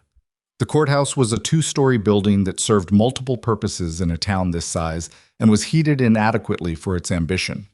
Garrett had arrived before them, was already inside, was talking to a young man Silas didn't know. Corwin was across the room. He was maybe 40, Corwin, with the appearance of a man who kept himself neat as a professional statement. He had a document case, of course, and 2 associates, and he stood at his table with the ease of a man who had been in more courtrooms than the opposing side and knew what that felt like. He looked at Silas when they came in. He looked at Elena. His expression did something careful and assessful that he clearly believed was invisible and wasn't. Elena didn't look at Corwin. She went straight to Garrett and set down the folder she'd been carrying. The cross-referenced analysis of the amendment against the original survey and the notebook measurements, and she said something to Garrett in a low voice that Silas couldn't hear, and Garrett looked at the folder and his eyes did something quick and satisfied. Crowley came in last. He came in with 2 men and that document case and the coat and the settled-in-himself presence, and he looked at Silas with the expression he used when he was being magnanimous, the expression that said he was willing to be gracious about winning. Silas looked back at him. He thought about what Garrett had said about the word that would go through his armor. He thought about it, and then he looked away from Crowley and looked at Elena, who had turned from Garrett and was looking at him across the courtroom with an expression that was not reassurance, not pity, not the kind of look that tells you everything is going to be all right. It was the look of someone who is in the fight with you, present and ready and not going anywhere. He turned back toward the front of the room. Judge Hendricks came in, and everyone stood, and the hearing began. Corwin opened like a man who had done this many times and found it easy. He stood up from his table with the unhurried ease of someone who had already written the ending and was simply reading the middle out loud for the benefit of the room. He thanked Judge Hendricks. He referenced the filing dates with the precision of a man who had memorized them the way an actor memorizes lines, not because the content mattered to him, but because the delivery did. He spoke about the 1879 survey in the tone people use for things that are unfortunate and unavoidable, like weather or illness, and he introduced the amendment as a recently surfaced clarification that the territorial office had an obligation to examine. He never raised his voice. He never needed to. Silas sat at the table beside Garrett and kept his face where Garrett had told him to keep it, which was neutral and attentive. And he did this by looking at the judge and not at Crowley, who was seated at the adjacent table with the document case open in front of him, and the expression of a man watching a play he'd already seen and enjoyed the first time. Garrett's opening was shorter and more direct. He put the certified survey copy and Callum Voss's notebook on the table before him, like a man laying out cards he intended to use. He said simply that the amendment filed by Mr. Corwin's client had been created after the homestead owner accessed the original survey records, that the dates of filing were documented, and that the court would be presented with contemporaneous field records that predated every document Mr. Corwin intended to introduce. He sat down. Corwin looked at the notebook on Garrett's table. Something moved behind his eyes that was not quite surprise, but was its near neighbor. He hadn't known about the notebook. Elena, sitting in the gallery behind Silas, saw it too. She'd been watching Corwin since the moment he came in, the way she'd watched difficult men in school board meetings and parent conferences, and the 2 years she'd spent in Dayton watching the man she'd been going to marry calculate things she hadn't known he was calculating. She knew the look of a man encountering something he hadn't planned for, the slight check in the posture, the almost blink. She looked at Silas's back across the gallery railing. His shoulders were straight and still. He was holding it together. She knew what it cost him. The hearing proceeded through the morning and into the afternoon with the methodical pace of a legal proceeding that both sides were too invested in to rush. Corwin presented his amendment with 3 supporting documents, 2 of which Garrett had prepared responses to, and 1 of which Garrett sat with for a moment in a way that told Silas it was something he hadn't seen before. "Objection, Your Honor," Garrett said, standing. "This document was not disclosed in the pre-hearing filing. We're seeing it for the first time." Corwin looked appropriately surprised. "I apologize for the oversight. It was only recently authenticated." "Recently authenticated," Garrett repeated. "How recently?" Corwin looked at his associate, who whispered something. "Last week," Corwin said. "Last week," Garrett said. He looked at Hendricks. "Your Honor, I'd ask for a brief recess to review this document before the court proceeds." Hendricks looked over his glasses at Corwin with an expression that had been honed by 23 years of watching lawyers introduce things at inconvenient moments, and had developed a specific texture for exactly this situation. "Mr. Corwin," he said, "this court expects complete disclosure in advance of proceedings. I'll grant a 30-minute recess, and I'll expect an explanation for the timing in writing by end of day." Corwin nodded with practiced graciousness. He didn't look bothered. He was supposed to look bothered. He didn't, which told Silas something. In the small room off the courthouse corridor, Garrett spread the new document on a table and Silas stood beside him and Elena leaned in from the other side. It was a letter, dated 1881, 2 years after the survey, from a man named Jessup, who had apparently been a county assessor at the time, stating that the Harlow Creek boundary had been verbally amended at a meeting of the County Land Commission, that the eastern boundary ran 50 yards west of the iron marker, and that the formal amendment had been submitted to the territorial office for processing. "This is what they built the amendment on," Garrett said. "Is it real?" Silas said. "The paper looks right," Garrett said. "The signature is consistent with Jessup's known handwriting. I'd need a specialist to be certain." He looked at Elena. "The County Land Commission. Was there such a body in 1881? "There was," Elena said. She'd been reading the territorial records Garrett had pulled for the case preparation. "It was dissolved in 1882 when the county government restructured, which is very convenient." "Convenient," Garrett said. "Dissolved bodies don't have surviving records that can easily be cross-referenced," she said, "and Jessup died in 1884. He can't be questioned." She looked at the letter. "Who found this letter?" "Corwin says it came from a private collection," Garrett said. "An estate sale in Butte."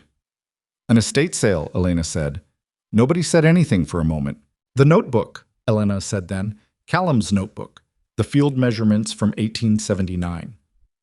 If this letter is authentic, it means a verbal amendment moved the boundary 2 years after those measurements were taken. It doesn't challenge the 1879 measurements. It claims an agreement happened after." Garrett looked at her. "Which means we can't disprove the letter by showing the original survey was correct," she said. "Because Corwin isn't saying the survey was wrong. He's saying it was later amended verbally." "That's exactly what he's saying," Garrett said. "So we need to show the verbal amendment didn't happen," she said, "or couldn't have happened."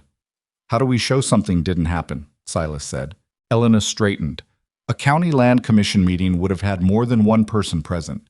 There would have been minutes. There would have been other commissioners." She looked at Garrett. "Who were the other commissioners in 1881? Garrett went through his files, the names of county officials in 1881. 3 men. Jessup, a man named Howard, a man named Coates. Howard and Coates, Elena said. Are they living? Howard died in 1889, Garrett said. Coates, he stopped, running his finger down a list. Coates, Elias Coates. He looked up. He's in the county old soldiers' home, east of town. He'd be, he calculated, in his late 70s. 30 minutes was not enough time to find Elias Coates and bring him to a courthouse. All three of them knew it. Ask for a continuance, Elena said. Corwin will fight it, Garrett said. Let him fight it, she said. He introduced a document that wasn't disclosed. Hendricks already told him to explain the timing in writing. He cannot refuse a continuance for the opposing party to investigate a document that appeared this morning without making himself look like the reason it appeared this morning. Garrett picked up the letter again. He read it one more time. Then he put it down and picked up his jacket. Let's go back in, he said. Hendricks granted the continuance. 1 week. Corwin argued it gracefully, which meant he knew arguing against it would look worse than accepting it, and he accepted it with the grace of a man who had just watched a plan take a shape slightly different than intended, but had faith in the underlying structure. Crowley, at his table, looked at Silas for the first time since the morning. The look was not angry. It was something more deliberate. The look of a man revising his estimate. Silas met it and held it for 3 seconds and looked away. Outside the courthouse in the cold afternoon, Pete Alderman pulled his coat tight and said, Where do we find Coates? I'll go tomorrow morning, Silas said. I'll come, Elena said. You should stay with Maisie, he said. She looked at him. Maisie can come. She likes old men. She asked Pete about his dog for 20 minutes the first time she met him. That's because the dog is interesting, Pete said. I'm just attached to the dog. Callum Voss, beside them, was looking at his notebook case. My testimony, he said. Today. Did it help? You haven't testified yet, Garrett said. That comes at the rescheduled hearing. Oh, Callum said. But having you here and having that notebook on the table was worth more than testimony, Elena said. Corwin saw it when he came in. It's why he introduced the letter the way he did, last minute, hoping we wouldn't have time to look into it. Callum considered this. So the notebook scared him. The notebook changed his plan, Garrett said, which tells us something important about how confident he actually was. They stood on the courthouse steps in the cold and breathed the clear winter air, and nobody said what they were all thinking, which was that they had 1 week to find an old man and ask him to remember a meeting that may or may not have happened 42 years ago, and that the entire Boone homestead and its water and its future rested on what that old man could or couldn't recall. Elias Coates was 78 and had a bad hip and an excellent memory, which he explained to Silas and Elena the next morning in the common room of the county old soldier's home, as if he understood that the memory was more valuable than the hip at this stage of things. He remembered the county land commission clearly. He remembered Jessup. He remembered every meeting they'd held during his years as commissioner, which he listed with the precision of a man who had organized his past to hold on to it. He did not remember a meeting in 1881 concerning the Harlow Creek boundary. He said it plainly, without drama. That meeting didn't happen. I was at every commission meeting from 1879 through the dissolution. There was no boundary amendment for the Harlow Creek property. I'd remember it because Jessup had a habit of arguing about water rights. He was opinionated about it. It was how he was made. And I'd have remembered an argument. Would you be willing to say that under oath? Elena said. Coates looked at her the way old men sometimes look at women who ask direct questions. Not with dismissal, but with a kind of reassessment, like he was updating a file. I've been saying true things under oath for 50 years, he said. Doesn't get harder with practice. Gets easier, actually. At my age, you stop worrying about what people think of things you know are true. We'll need to arrange transport to the courthouse, Elena said to Silas. I have a grandson, Coates said. He'll bring me. Just tell me what day. Maisie, who had been sitting beside Elena with her hands in her lap in a posture of remarkable self-restraint for nearly 15 minutes, said, Mr. Coates, do you have a dog? I have a cat, he said. Maisie considered this. That's almost as good, she said. Coates smiled at her, genuinely, with his whole face, the way people smile at children who say something that's actually true and not just cute. He looked at Elena. This yours? She belongs to Mr. Boone, Elena said. Coates looked at Silas, then at Elena, then at Maisie. Looks like she belongs to both of you, he said, easily, the way people say things that are obvious to everyone except the people most directly involved. The silence that followed was brief and full, and neither Silas nor Elena filled it. The week between hearings was the longest week Silas could remember in recent years, and the comparison included the February his cattle nearly died. Garrett worked every day preparing the response to the Jessup letter. Elena worked alongside him at the kitchen table for hours at a stretch, cross-referencing dates and commission records and the territorial archives Garrett had requested from the Capitol. They built the case the way Elena seemed to build everything, not from the top down, but from the ground up, from the most specific and verifiable details outward, so that by the time they were finished, the structure wasn't elegant so much as sound. On the fourth day, Harmon Lyle sent a letter. It was addressed to Silas, and it was short. It said that at the Emergency Land Association meeting called to address the North Grazing Agreement, Lyle had raised a formal objection to the suspension, citing the lack of written notice and the conflict of interest represented by Dalton Pierce's relationship with Garrett Crowley. The suspension had been overturned. The verbal grazing agreement would stand pending formal documentation to be completed in the spring. Silas read it at breakfast. He set it on the table. Elena read it. Crowley's second flank, she said. Collapsed, Silas said. He overstretched, she said. He thought two fronts would break you. He didn't account for someone pushing back on both of them at the same time. Silas looked at her across the table. Maisie was eating oatmeal and drawing simultaneously, which she had decided was a skill worth developing despite Elena's gentle suggestion that things went better when they were done separately. That's someone, he said. She looked at her coffee. Elena, he said. The grazing agreement is good news, she said, not looking up. One less thing. You wrote the letter to Lyle, he said. I drafted it, but you wrote it. You signed it, she said. It had your thinking in it. Most of the good thinking we've done in the last 6 weeks has been both of ours, she said. I'd like you to remember that accurately. He looked at her for a moment. She was still looking at her coffee, and the morning light came in the south window that Ruth had insisted on and fell on the side of her face, and her reading glasses were pushed up on her forehead again, and her hands around the cup were the hands she'd arrived with plus 2 months of a life she'd decided to be in fully instead of halfway. Your contract is up in 3 weeks, he said. She looked up then. After the hearing, he said, assuming it goes the way it should, your contract ends in 3 weeks. I know when my contract ends, she said carefully. I'm asking you to renew it, he said. She held his gaze. Under what terms? It was not the question he'd expected. He hadn't thought about terms. He'd thought about asking, which had been hard enough. He looked at the table. Same terms, he said. Same arrangement. The same arrangement, she repeated. He stopped. Silas. She set her cup down.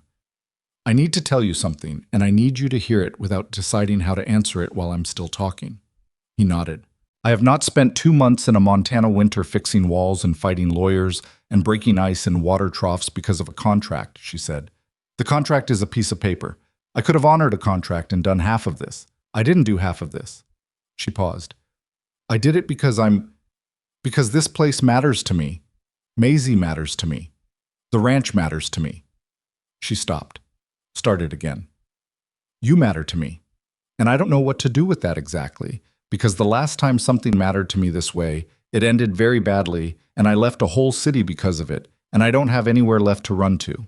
The kitchen was quiet. The stove said the things it said. Maisie's pencil scratched across her paper. Papa, Maisie said without looking up. Not now, Maisie, he said.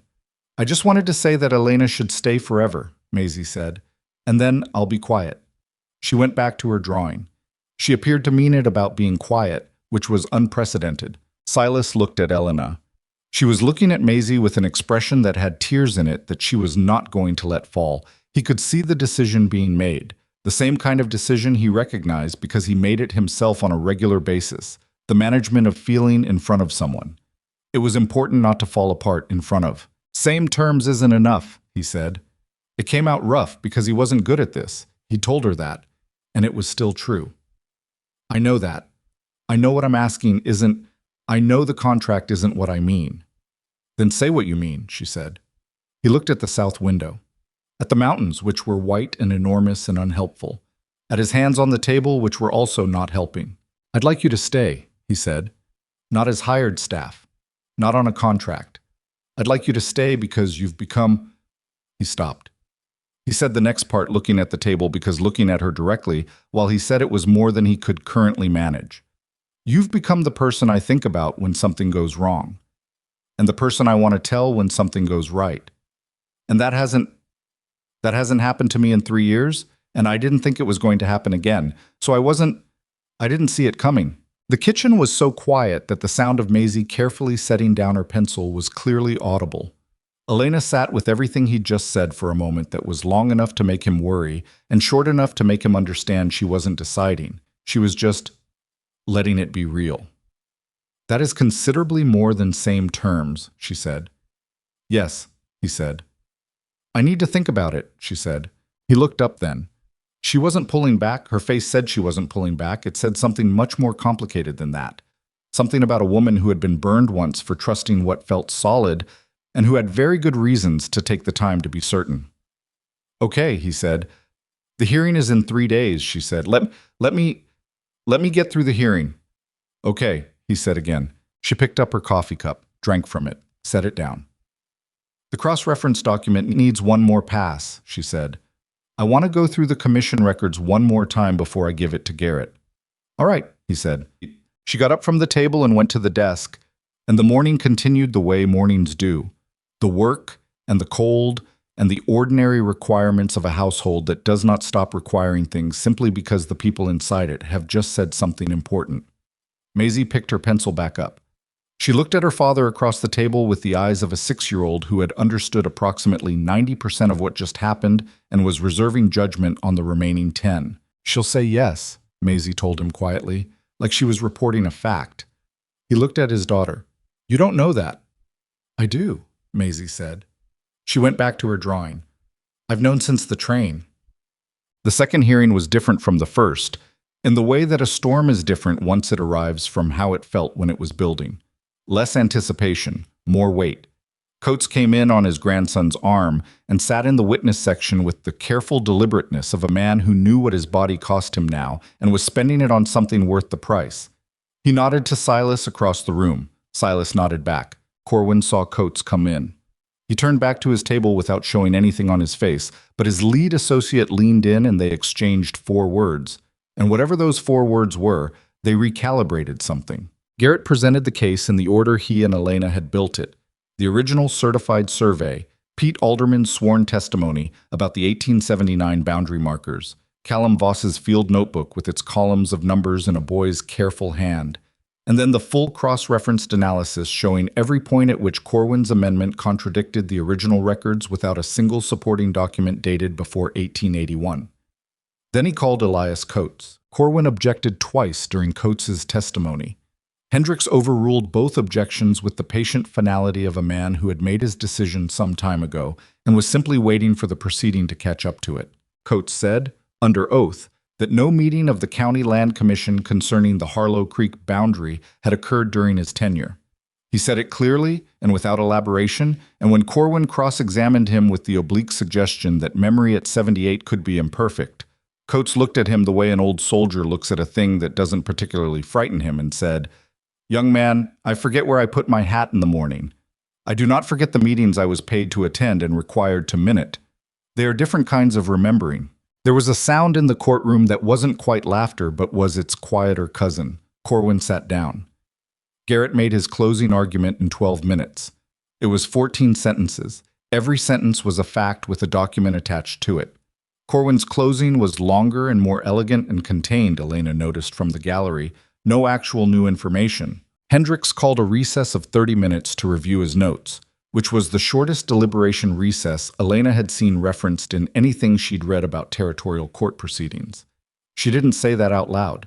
She sat in the gallery with Pete on one side of her and Callum on the other and watched Silas at the table across the railing, his back straight, his hands flat on the table in front of him. She wanted to say something to him. She couldn't from where she was sitting. She found that she was simply looking at the back of his head and the line of his shoulders and the particular stillness of a man holding himself together through will and not much else. And she felt the specific weight of caring about someone who is under pressure you can't take off them, which was different from every other kind of caring and harder and more real. Hendricks came back. Everyone stood. He sat down. He opened his notes. He looked at the room over his glasses. In the matter of the Harlow Creek Boundary Survey, he said, this court finds the amendment filed by the petitioner to be without sufficient evidentiary support. The 1879 original survey stands as the controlling document.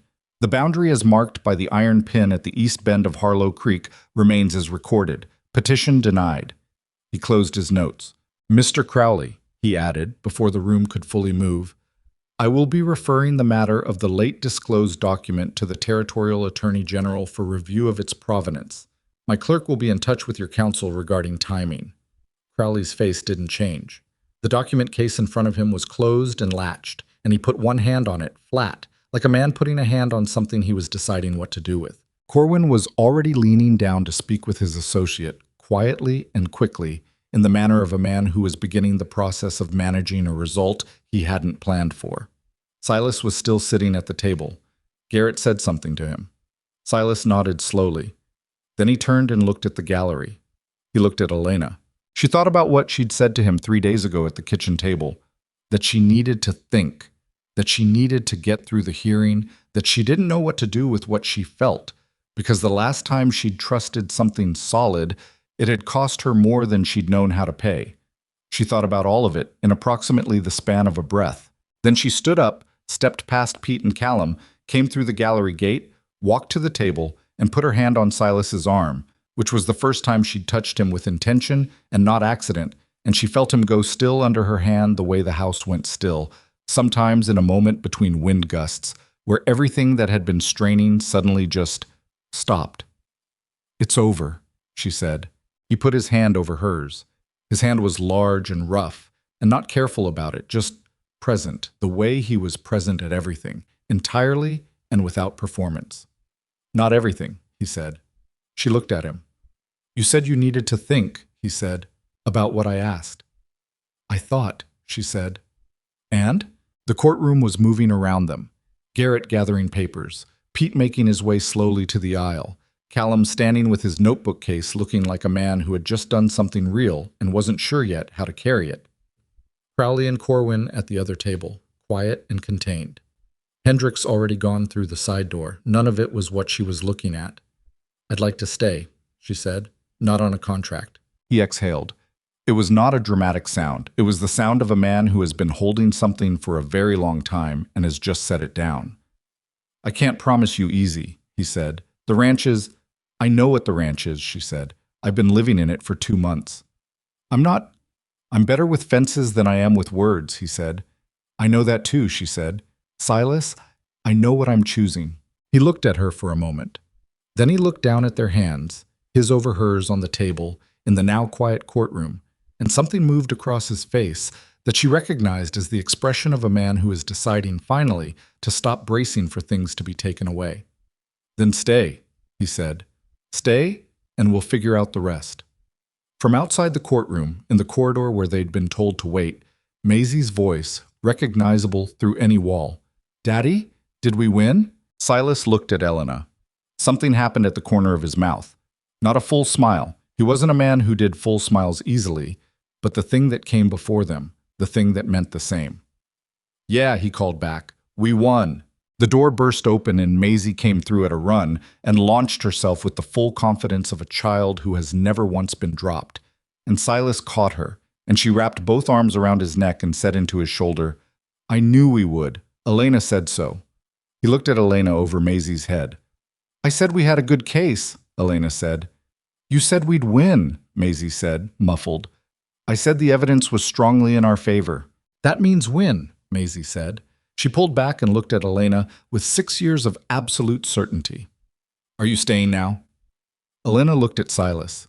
He was watching her with Maisie in his arms and the quiet winter light coming through the courthouse windows and the particular expression of a man who has finally learned to wait without bracing. Yes, Elena said. I'm staying. Maisie made a sound of profound satisfaction and put her head back down on her father's shoulder, the case entirely closed as far as she was concerned. The whole thing having gone exactly as she'd known since a train platform in November that it would. The ride home from town was quieter than any of the rides that had come before it. Not empty quiet. The ranch had taught Elena the difference by now, the way Montana silence had textures depending on what was inside it. This was the quiet of people who had been running hard towards something for weeks and had finally stopped running and were not yet sure what to do with stillness. Maisie was wedged between them on the wagon bench the way she always was, but she'd fallen asleep before they cleared the edge of town, her head dropping sideways against Elena's arm with the boneless confidence of a child who has decided the world is safe enough to leave unwatched for a while. Silas drove. Elena sat with Maisie's weight against her shoulder and watched the road and the mountains and the last gray light of the winter afternoon pressing down on everything. Garrett thinks the Attorney General referral will go somewhere, Silas said finally. Not loudly. Just filling the space between them with something factual, the way he always started. The Jessup letter, Elena said. If it was manufactured, someone manufactured it. Corwin wouldn't have done it himself. Too much exposure. He paused. Crowley would have used an intermediary. Will they find who? Garrett thinks they'll find enough to make Crowley uncomfortable, Silas said. Whether uncomfortable becomes anything else. He left it where it was. She understood. Uncomfortable was not the same as accountable. Men like Garrett Crowley had been making other people uncomfortable for decades without ever being held to the full weight of it. That was one of the things the world had taught her in Dayton, in the school board meetings, in the 2 years watching a man she'd trusted calculate his own advancement with tools she hadn't known he was using. Power didn't always answer for itself. Sometimes the best you got was that it stopped coming after you specifically, and you built something solid enough that the next time it came looking, it found less purchase. It's enough, she said. What happened today? It's enough. He glanced at her sideways. Is it? The ranch is safe, she said. The creek is yours. Maisie has a home that isn't going anywhere. She shifted slightly so Maisie's head settled more comfortably. That's not a small thing. That's everything you were fighting for. He looked at the road. I wasn't only fighting for the ranch, he said. She didn't answer that immediately. She let it be what it was, an admission from a man who didn't make them easily, sitting in the open air between them where it couldn't be taken back and he hadn't tried to take it back. I know, she said. They rode the rest of the way without needing more than that. The winter deepened after the hearing the way Montana winters do, not suddenly, but with a kind of committed patience, as if the landscape had been waiting for the human drama to resolve itself before getting back to the serious business of cold. January came in hard and stayed hard, the temperature dropping to numbers that made the work outside feel like a negotiation with something that didn't negotiate. Silas and Elena fell into the winter together, the way people fall into rhythms they didn't plan, not all at once but gradually, day by day, until the rhythm was so established that breaking it would have required a deliberate decision neither of them made. She learned which cattle needed watching in the cold.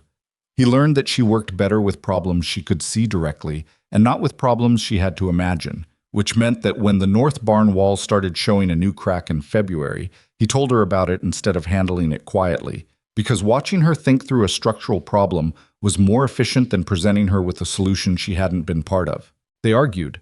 This was important, and neither of them pretended otherwise. The first real argument was about the winter wheat, whether the east slope planting had been laid in correctly or whether the irrigation line needed to be repositioned before spring. Elena thought it needed repositioning. Silas thought the current placement was adequate. They disagreed about this for 4 days, each making their case at breakfast and at the end of the workday, neither conceding, both getting progressively more specific about the technical details, until Pete Alderman, who had come to visit and had the misfortune of arriving in the middle of the third iteration of the argument, listened to both positions for 5 minutes and said that Elena was right about the line placement, and Silas was right that adequate was technically accurate, but that adequate and best were different things. Silas moved the irrigation line. He did it without making a production of it.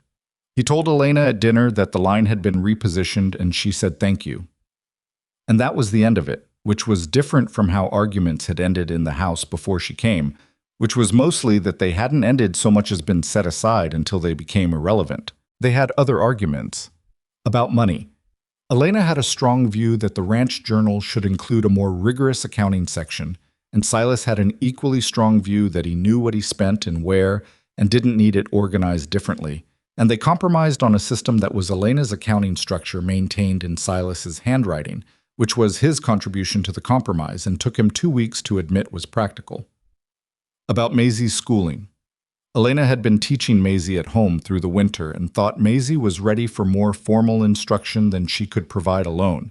And Silas thought the school in Harlow Creek was a 2-hour round trip in winter that was a risk. And they argued about that one until March, when the weather broke enough to make the risk smaller. And Maisie started school on a Thursday and came home with 3 opinions about her classmates and a drawing she'd made of the teacher that was more accurate than flattering. The arguments were not comfortable. They were also, Elena understood, the thing that made everything else feel real. She'd spent 2 years engaged to a man who had never once argued with her, who had agreed with her positions, validated her thinking, made her feel understood in a way that turned out to be the performance of understanding rather than the thing itself. Silas disagreed with her because he had his own views and respected hers enough to engage them directly. That was different. That was the difference between being handled and being known. The letter from the Territorial Attorney General arrived in February. It was addressed to the county court, and a copy was sent to Garrett, who forwarded the relevant sections to Silas. The investigation into the Jessup letter had determined that the document was inconsistent with known examples of Jessup's correspondence in several technical particulars: paper stock, ink composition, a subtle difference in the letterhead format that an archivist had identified as post-dating 1881 by several years. The investigation named no individuals. It concluded that the document could not be authenticated and should be regarded as unreliable. The boundary matter was formally closed. The amendment was stricken from the county record. Silas read the letter at the kitchen table on a Tuesday morning. He read it twice. He set it down and drank his coffee, which was hot for once because Elena had made it while he was still outside, and he'd come in while it was still worth drinking. "It's over," he said. Elena was across the table. She'd read it already. He'd handed it to her when he came in. "Corwin is going to have a difficult year," she said. "If they can't name Crowley directly, they'll make it known in the professional circles where it matters." Garrett said the same thing. "Garrett's right." She folded the letter carefully. "It doesn't feel like enough, does it?" He looked at her. "No," he said. "It doesn't." "It's what there is," she said. "Sometimes what there is doesn't feel like enough, and it's still what there is." He picked up his coffee. "When did you get so practical about injustice?" "When I was 15 and watching my father lose his house to men who knew exactly what they were doing and had done it before and would do it again," she said. "I was angry about it for years. I'm still angry about it, but angry doesn't give him the house back." She paused. "What you can do is make sure your own house is standing, and then you help the people next to you make sure theirs is standing. And eventually there are enough standing houses that the men doing the taking have fewer places to do it." He looked at her across the table in the February morning light with the coffee in his hand and the letter folded on the table between them. And he thought about how different this was from every version of his life he'd imagined before she arrived on that train platform in November with the wrong coat and the right instincts, and a past she'd carried without letting it make her smaller. "I want to ask you something," he said. She looked at him. "Not about the ranch," he said. "Not about the legal matter. Not about anything practical." "All right," she said. "I want to ask you properly," he said. He was not comfortable doing this. He told her he wasn't good with words, and that was still true. And the February light was not doing anything to help. It was just sitting there being February. "I know we said you were staying. I know we said not on a contract. But I want—" He stopped. "I want it to be something specific, not just an arrangement." Elena set her cup down. "I want to marry you," he said. "I want Maisie to have a mother who is actually her mother and not just the woman who stays. I want—" He paused. "I want to stop referring to you as the woman who works here when I talk to people, because that's not what you are. It's not what you've been for 2 months, and I'm tired of the language not matching the thing." She was quiet. "I'm also aware," he said, pushing through the quiet because he'd started and stopping felt worse, "that I'm a widower with a 6-year-old in a ranch that has been in various states of crisis since you arrived, and I'm not offering you an easy life. I'm not going to pretend I am. I'm offering you this specific, difficult life with me in it." Elena looked at the folded letter, then at the window, where the February sky was the color of tin and the mountains were doing what they always did, being enormous and indifferent and permanent. Then at him. "Silas," she said, "you told me in October that you were giving me 2 weeks." "I remember," he said. "I want you to understand something about what happened in those 2 weeks," she said. I didn't stay because I had nowhere to go. I had places to go. I didn't stay because of Maisie, although I would have stayed for Maisie. I stayed because she stopped, and for the first time since he'd known her, he saw her working to find words the way he always worked to find them, reaching for the right language and not quite having it, and having to get close and settle. I stayed because you were real, she said finally. You were exactly what you appeared to be. You didn't tell me what I wanted to hear. You told me what was true. I had forgotten that was possible. He looked at her. Yes, she said. I'll marry you. He exhaled through his nose. He nodded. He looked at the table. You could look slightly more pleased, she said. I am pleased, he said. I'm trying to... He stopped. I'm not good at this part. I know, she said. I've noticed. I'll get better at it. You don't have to get better at it, she said. You just have to keep doing it. From the other room, Maisie's voice, which had the particular carrying quality of a voice that was not trying to be overheard, but was constitutionally incapable of privacy. Are they talking about the wedding? Elena closed her eyes briefly, opened them. How long have you been listening? I wasn't listening, Maisie said, appearing in the doorway with the look of someone who had been listening. I was just nearby. Nearby, Silas said. Very nearby, Maisie agreed. She looked at Elena. Are you going to be my mother now? The word landed in the kitchen the way important words do, with a weight that made the air feel different for a moment. Elena looked at Maisie, not with the managed, careful expression she sometimes used when something hit harder than she wanted to show. She looked at her directly, clearly, with everything on her face. If you want me to be, she said. Maisie crossed the kitchen in 4 steps and put her arms around Elena's waist from the side, pressing her face into Elena's coat sleeve, and said, muffled but entirely audible, I told everyone at school you were already my mother. I told them in January. Elena put her hand on the back of Maisie's head. Silas looked at the two of them and then looked at the window because he needed to look at something that wasn't going to ask him to say anything for approximately 30 seconds. Bon? They married in April, when the ground had softened enough to show the first intention of spring and the creek was running clear and fast with the snowmelt. It was not a large event. It was not meant to be. Judge Hendricks officiated, which was his offer, and not their request, made at the county court building one afternoon in March when Silas had come in for the final paperwork on the boundary closure, and Hendricks had said, with the directness of a man who had been economical with sentiment for 7 decades and intended to deploy what he had carefully, that he would consider it an honor. Pete Alderman came. He brought the gray dog, which was technically not invited, and which Elena fed bread to, and which spent the ceremony sitting on Pete's foot looking satisfied with the arrangement. Callum Voss came, standing in the back with his hat in his hands, and an expression of a young man who had done something real in his life, and was still feeling the shape of it. Mrs. Tarbell came with her 2 grandchildren, who ran around the back of the yard until Maisie organized them into a more structured activity involving sticks and a complicated set of rules she made up on the spot. Harmon Lyle sent a letter instead of attending, which was fine. It was a good letter, practical and warm in the way of a man who expressed what he felt through what he offered, and what he offered was the formalized grazing agreement signed and witnessed as a wedding present.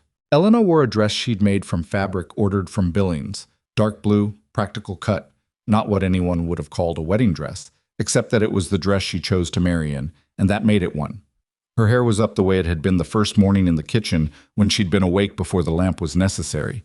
The way he'd come to think of as her working face, her actual face, the one that wasn't performing anything. Silas wore the coat he'd worn to Ruth's funeral, which he'd gotten out of the closet in February and had taken in to have the lining repaired and had hung back on the hook by the back door where it had always belonged.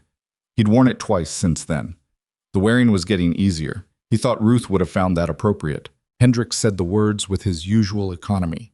There was a moment near the end where he looked at both of them over his glasses with the particular expression he'd had in his study in November when Maisie had asked the relevant question out loud, and he said, "Whatever brought you both to this county and to each other, I trust you know to be grateful for the mechanism, however improbable it seemed at the time." He was not a man who said more than he meant. He meant all of it. Spring on the ranch was nothing like the ranch Elena had arrived at in November. Not because it was easier. The work of spring was its own particular cruelty, The mud and the new calves and the fencing that winter had damaged and the garden that wanted everything at once. But the house was different.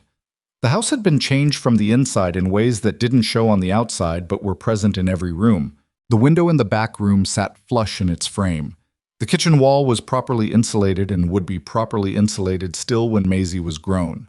The root cellar latch was iron, not leather.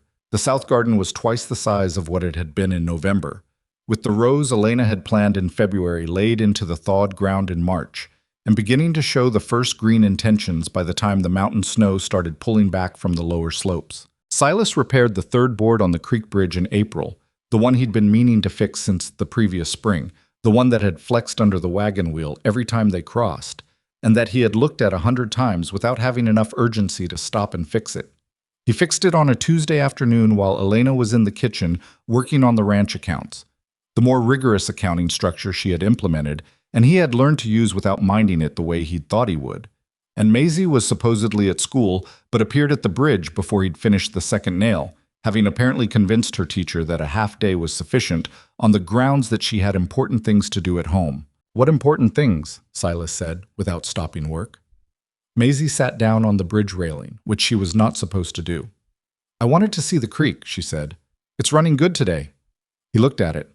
She was right. The creek was running clean and quick with the last of the snowmelt, the kind of run that looked like it meant something, like it had somewhere to be and was going there without any ambiguity about the direction.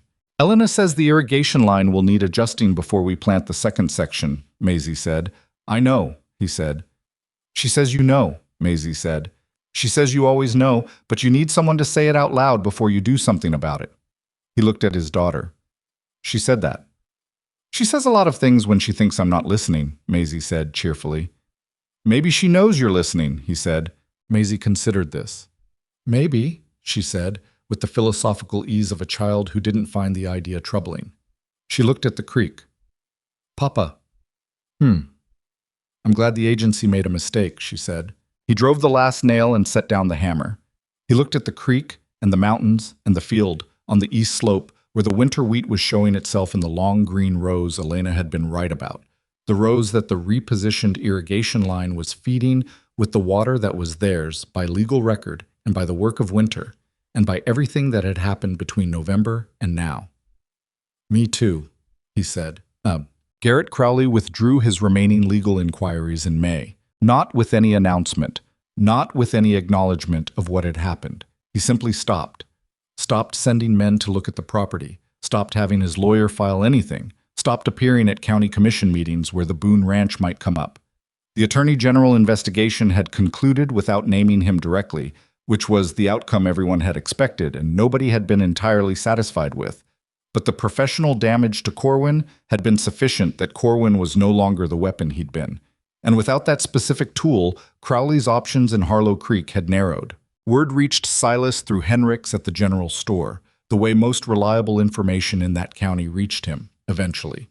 Crowley was redirecting his attention to a timber operation near the Bitterroot Range, something larger and farther away, somewhere the resistance wouldn't know his methods yet. Silas told Elena that evening after Maisie was in bed. She was mending a shirt at the kitchen table. His shirt, which had torn at the shoulder on a fence post in the kind of accident that the work produced regularly, things that needed fixing and got fixed and weren't remarkable except in their accumulation, which was the actual texture of a life. She set down the shirt. "He's gone then," she said. "He's gone," Silas said. She picked the shirt back up. "Good." She examined the tear. "This is going to need a patch, not just a seam." "I have another shirt," he said. "I know you have another shirt," she said. "That's not the point. He smiled. He was getting better at smiling. Not more frequent particularly, but less effortful, less like something he had to decide to do. Elena had not taken credit for this. He'd noticed she took credit for very little of what she'd actually changed, as if the changing had happened on its own, and she'd merely been present when it did. He'd stopped finding it annoying and started finding it accurate. That was how change worked, mostly. Not through the application of force, but through consistent presence, steady and patient, which turned out to be its own kind of strength, and not the lesser one. "He's going to do it to someone else," Elena said. "Whatever town he's going to next. He'll do the same thing." "I know," Silas said. "Garrett should warn people." Garrett is writing to the county court in the Bitterroot area, he said. Professional courtesy. He paused. And because Garrett also finds Corwin professionally objectionable and is constitutionally unable to let that go unaddressed. She almost smiled. She kept her eyes on the shirt. Good, she said again. He sat down across from her. The lamp between them was the same lamp that had been in this kitchen since before Maisie was born. The one Ruth had ordered from a catalog, and he'd never replaced because it worked. And because some things you kept not for sentimentality, but because they were still doing what they were meant to do. Pete's coming next week, he said. He wants to look at the North Slope fence with me. I know, I told him to come to dinner after. She paused. I told Callum, too. He's been out at his claim alone all winter. You invited Callum. He saved the ranch with a notebook he kept for 30 years without knowing why, she said. He can have dinner. Silas looked at her. You're going to fill this house with people. The house has room, she said. It's been half empty for 3 years. She said it without accusation, just as a fact, the way she said facts, directly and without trimming them. Houses need people in them. Otherwise, they're just structures holding weather out. He thought about the house in November when she'd arrived. The window that stuck, the wall that leaked cold air, the rooms that held their silences like objects. He thought about it and then looked around the kitchen now, in May, with the sound of the spring running outside and the smell of something Elena had left on the stove for tomorrow, and Maisie's latest drawing tacked to the wall beside the south window, a picture of what appeared to be the entire family, including the dog Pete always brought, and the cat that Elias Coates had gifted Maisie on the occasion of her becoming, as Coates put it, a person of legal significance in the county, on account of being related to the man who'd beaten the water rights case. The cat was named Survey. Maisie had named it. Nobody had argued. Elena, he said. She looked up from the shirt. I want to tell you something, he said. I want to tell you that I know how much of this was you. Not just the legal matter, the whole of it. Silas, I'm not finished, he said. I know that you're going to say it was both of us, and that's true, and I'm not disputing it. I'm saying that when you arrived in November, I had this place, and my daughter and I was surviving them both about as well as you'd expect from a man who'd had 3 years to learn that surviving isn't the same as living. He paused. You knew the difference from the first week. You already knew it when you got here, and you didn't. You didn't make me feel bad about not knowing it. You just started living in the house the way it was supposed to be lived in until I remembered how.